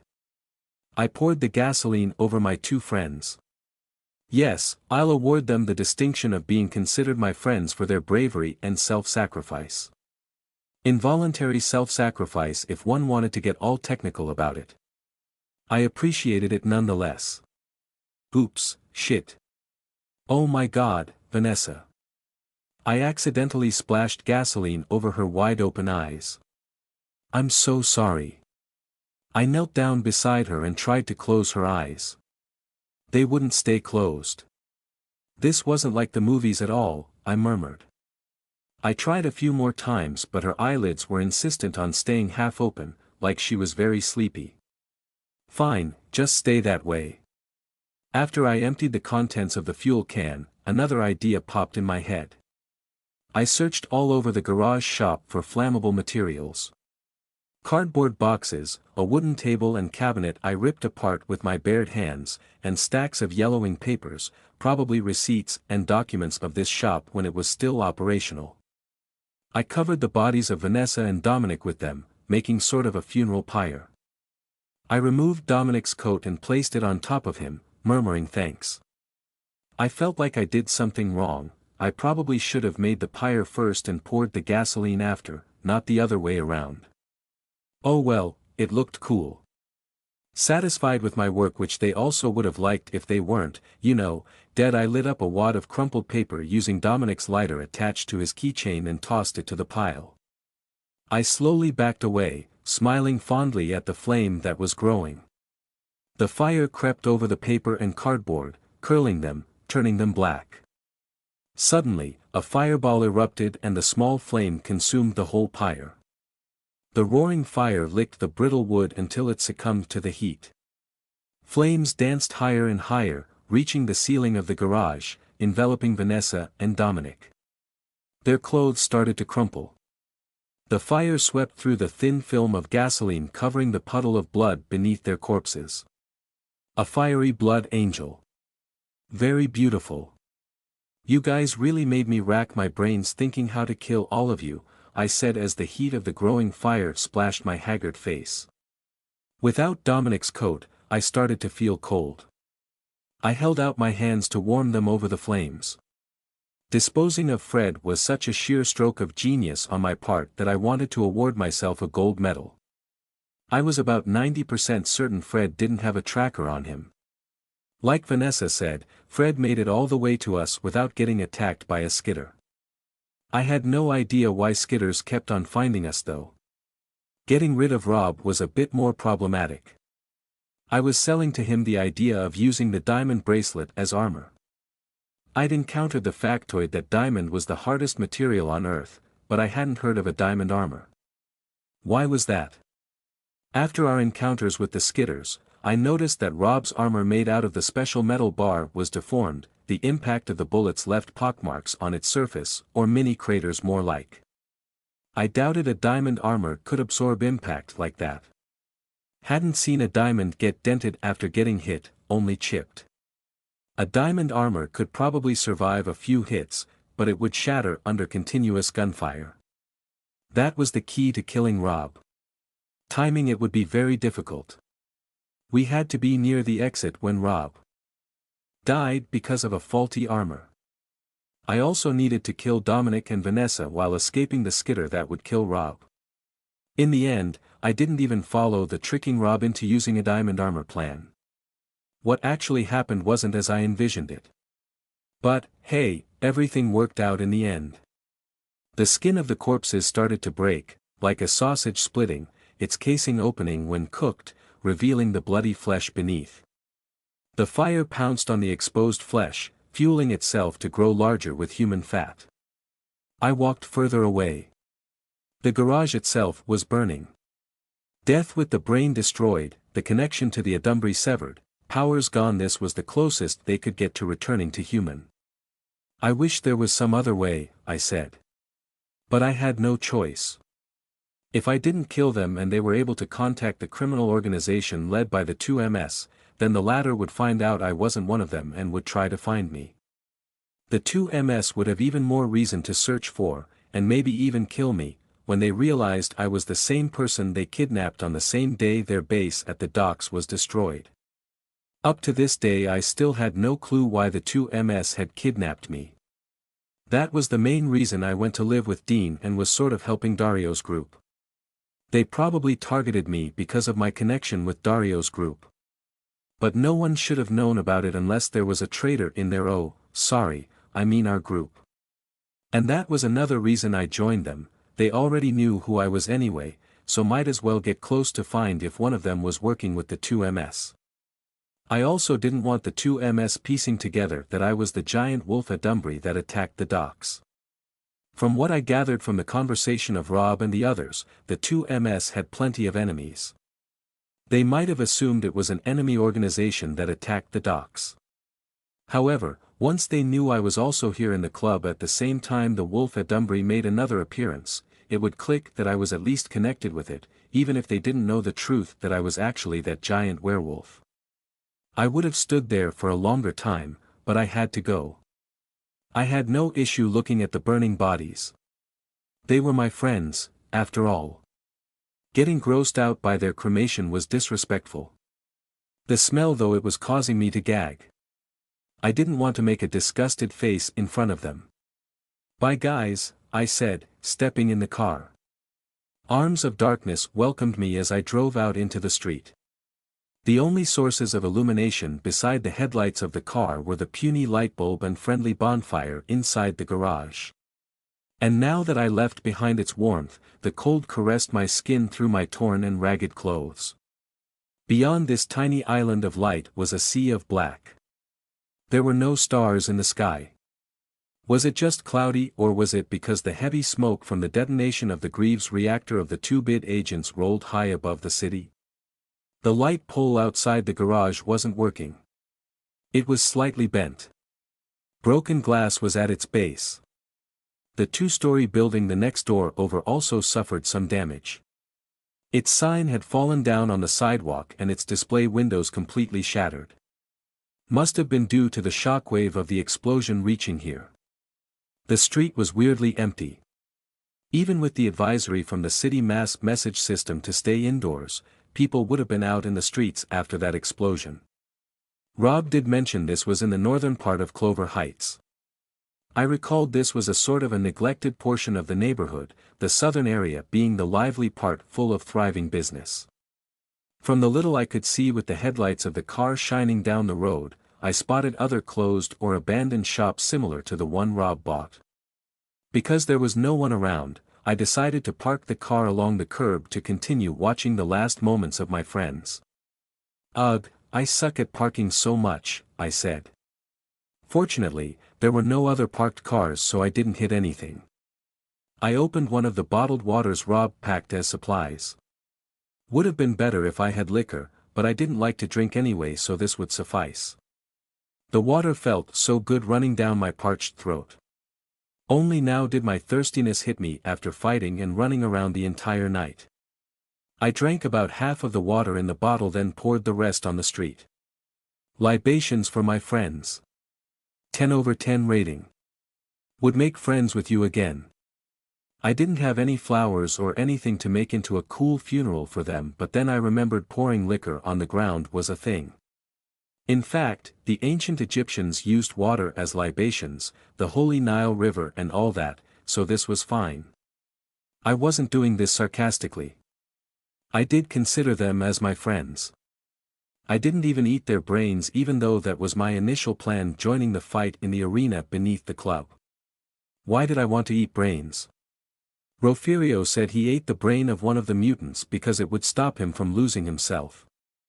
I assumed he meant that he should eat the brains of people with power, be it mutant or Adumbry, so he would maintain his sanity and not lose his mind to the Adumbry giving him powers. That was it. Only an assumption. Why did I assume that though? I had no concrete evidence to back it up. The two MS did seem to use mutants in some way to maintain the sanity of their clients. The mustache guy in the arena who found out I wasn't one of their clients said they processed the brains of the mutants. Made sense. There was probably something in the brains of people who failed to become an adumbry that they used with scientific hocus-pocus to turn it into something to stabilize the brains of their clients against the interdimensional encroachment of malevolent entities. I actually never saw their clients eating brains. Like, right out of the skull. When someone won in the arena, a drone came to pick up the head of the mutant they defeated like some kind of prize. Know what I saw actually eating brains? That weird cocoon that popped out of nowhere. Even Rob and the others were puzzled by it. The bid agents deemed it dangerous enough they sacrificed themselves and the lives of who knows how many people above ground just to stop it. Did Spooky Errand have a hand in this? Something crashed, interrupting my musings. I jerked and looked around for the source of the noise.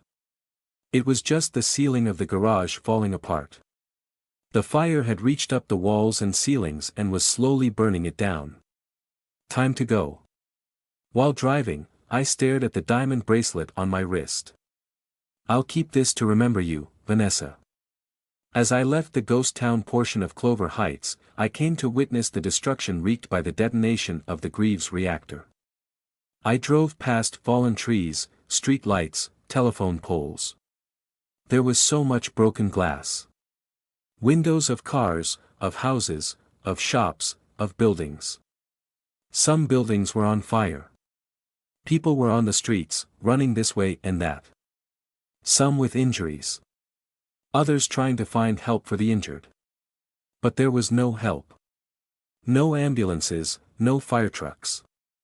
I did hear sirens somewhere far off. It had been about 2 years since I last drove a car, so I was a bit tense navigating the streets full of panicked people. I nearly ran over a guy who was trying to flag me down. He probably wanted a ride to the hospital for his injured wife and kid waiting on the sidewalk. I ignored him. Sorry, I'm just hurrying to have a shower. After exiting Route 42 and jumping to the highway, I finally saw the center of the explosion in the distance.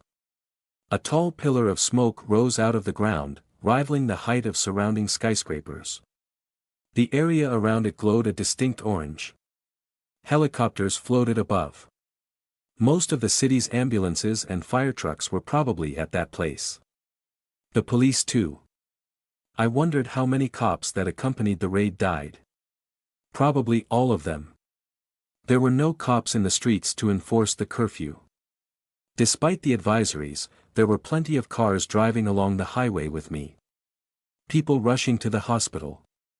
People rushing to help their friends and families. I checked my phone. The city still hadn't lifted the signal lock. Only messages and calls to emergency numbers allowed.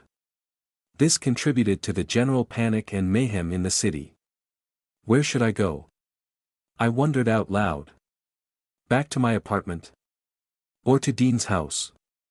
Wait a minute, I slammed the steering wheel upon remembering something important. Shit. Bianca got Dean. Did I remember it correctly? My memory from when I was in my giant beast form was muddy, but I recalled Zazari, Bianca's bodyguard, saving Dean in the arena. Best case scenario, Bianca just dropped off Dean at her house and went away to mind her own business, maybe hide or prepare to be investigated by the bid. Or she took Dean to hide with her, meaning she still hadn't figured out Dean wasn't one of them. Worst case scenario, Bianca already discovered Dean's secret and she delivered her to the 2MS. They'd torture her to spill our identities and they were going to hunt us. Killing Vanessa and Dominic would have had no point. Damn. Okay, let's tackle this one at a time. I'll check Dean's house first. Most likely she wasn't there. Take a shower while thinking of a plan. Try to look for Dario and the rest, if they were still alive. Then figure out a way to find Bianca and Dean. Rescue Dean and maybe kill Bianca. Game. It was already 3 a.m. when I reached Dean's house. I parked the car out in the front. Shit, I'm a mess, I said, looking down. Shower, I sang as I pranced across Dean's lawn. Key, do I still have a key? Yes. All the lights were off. Dean's sister always stayed late at her boyfriend's house. She probably didn't try to come home after the curfew was in place. Sounds. Voices talking. The TV was on. A hand touched my shoulder and my heart stopped. It was a firm grip. I couldn't get away unless I used my inhuman strength. Which I didn't want to do. I glanced at the hand. I knew this person. To the living room, please. All right, Zazuri. Beautiful, silver-haired Bianca was sitting on the far end of the couch watching the TV while munching on popcorn. Dean was lying on the couch with her head on Bianca's lap. Zachary stood at attention behind the couch. Bianca's face lit up upon seeing me. Are you seeing this? She gestured to the TV. It was news about the explosion. The news helicopter hovered above a gigantic crater where the club along with several buildings once were. This is crazy. Is she dead? Dean. Bianca shook her head. Just sleeping. She brushed crumbs of popcorn off Dean's face. I have her knocked out. Is she a hostage? Am I a hostage too? Nope to both. Have a seat first so we can talk. Zazuri brought me a seat. And I reluctantly sat down. Zazuri was right behind me, her hand on my shoulder. How fast would she be able to react to my transformation? Pretty fast, I would say. I knew she could blow up my head the moment I summoned the mask. Relax, Errand Hartwell. Or should I say Madame Blanchette? I raised my brow. Don't be afraid. We have much to talk about. You see, I'd want us to be on the same side.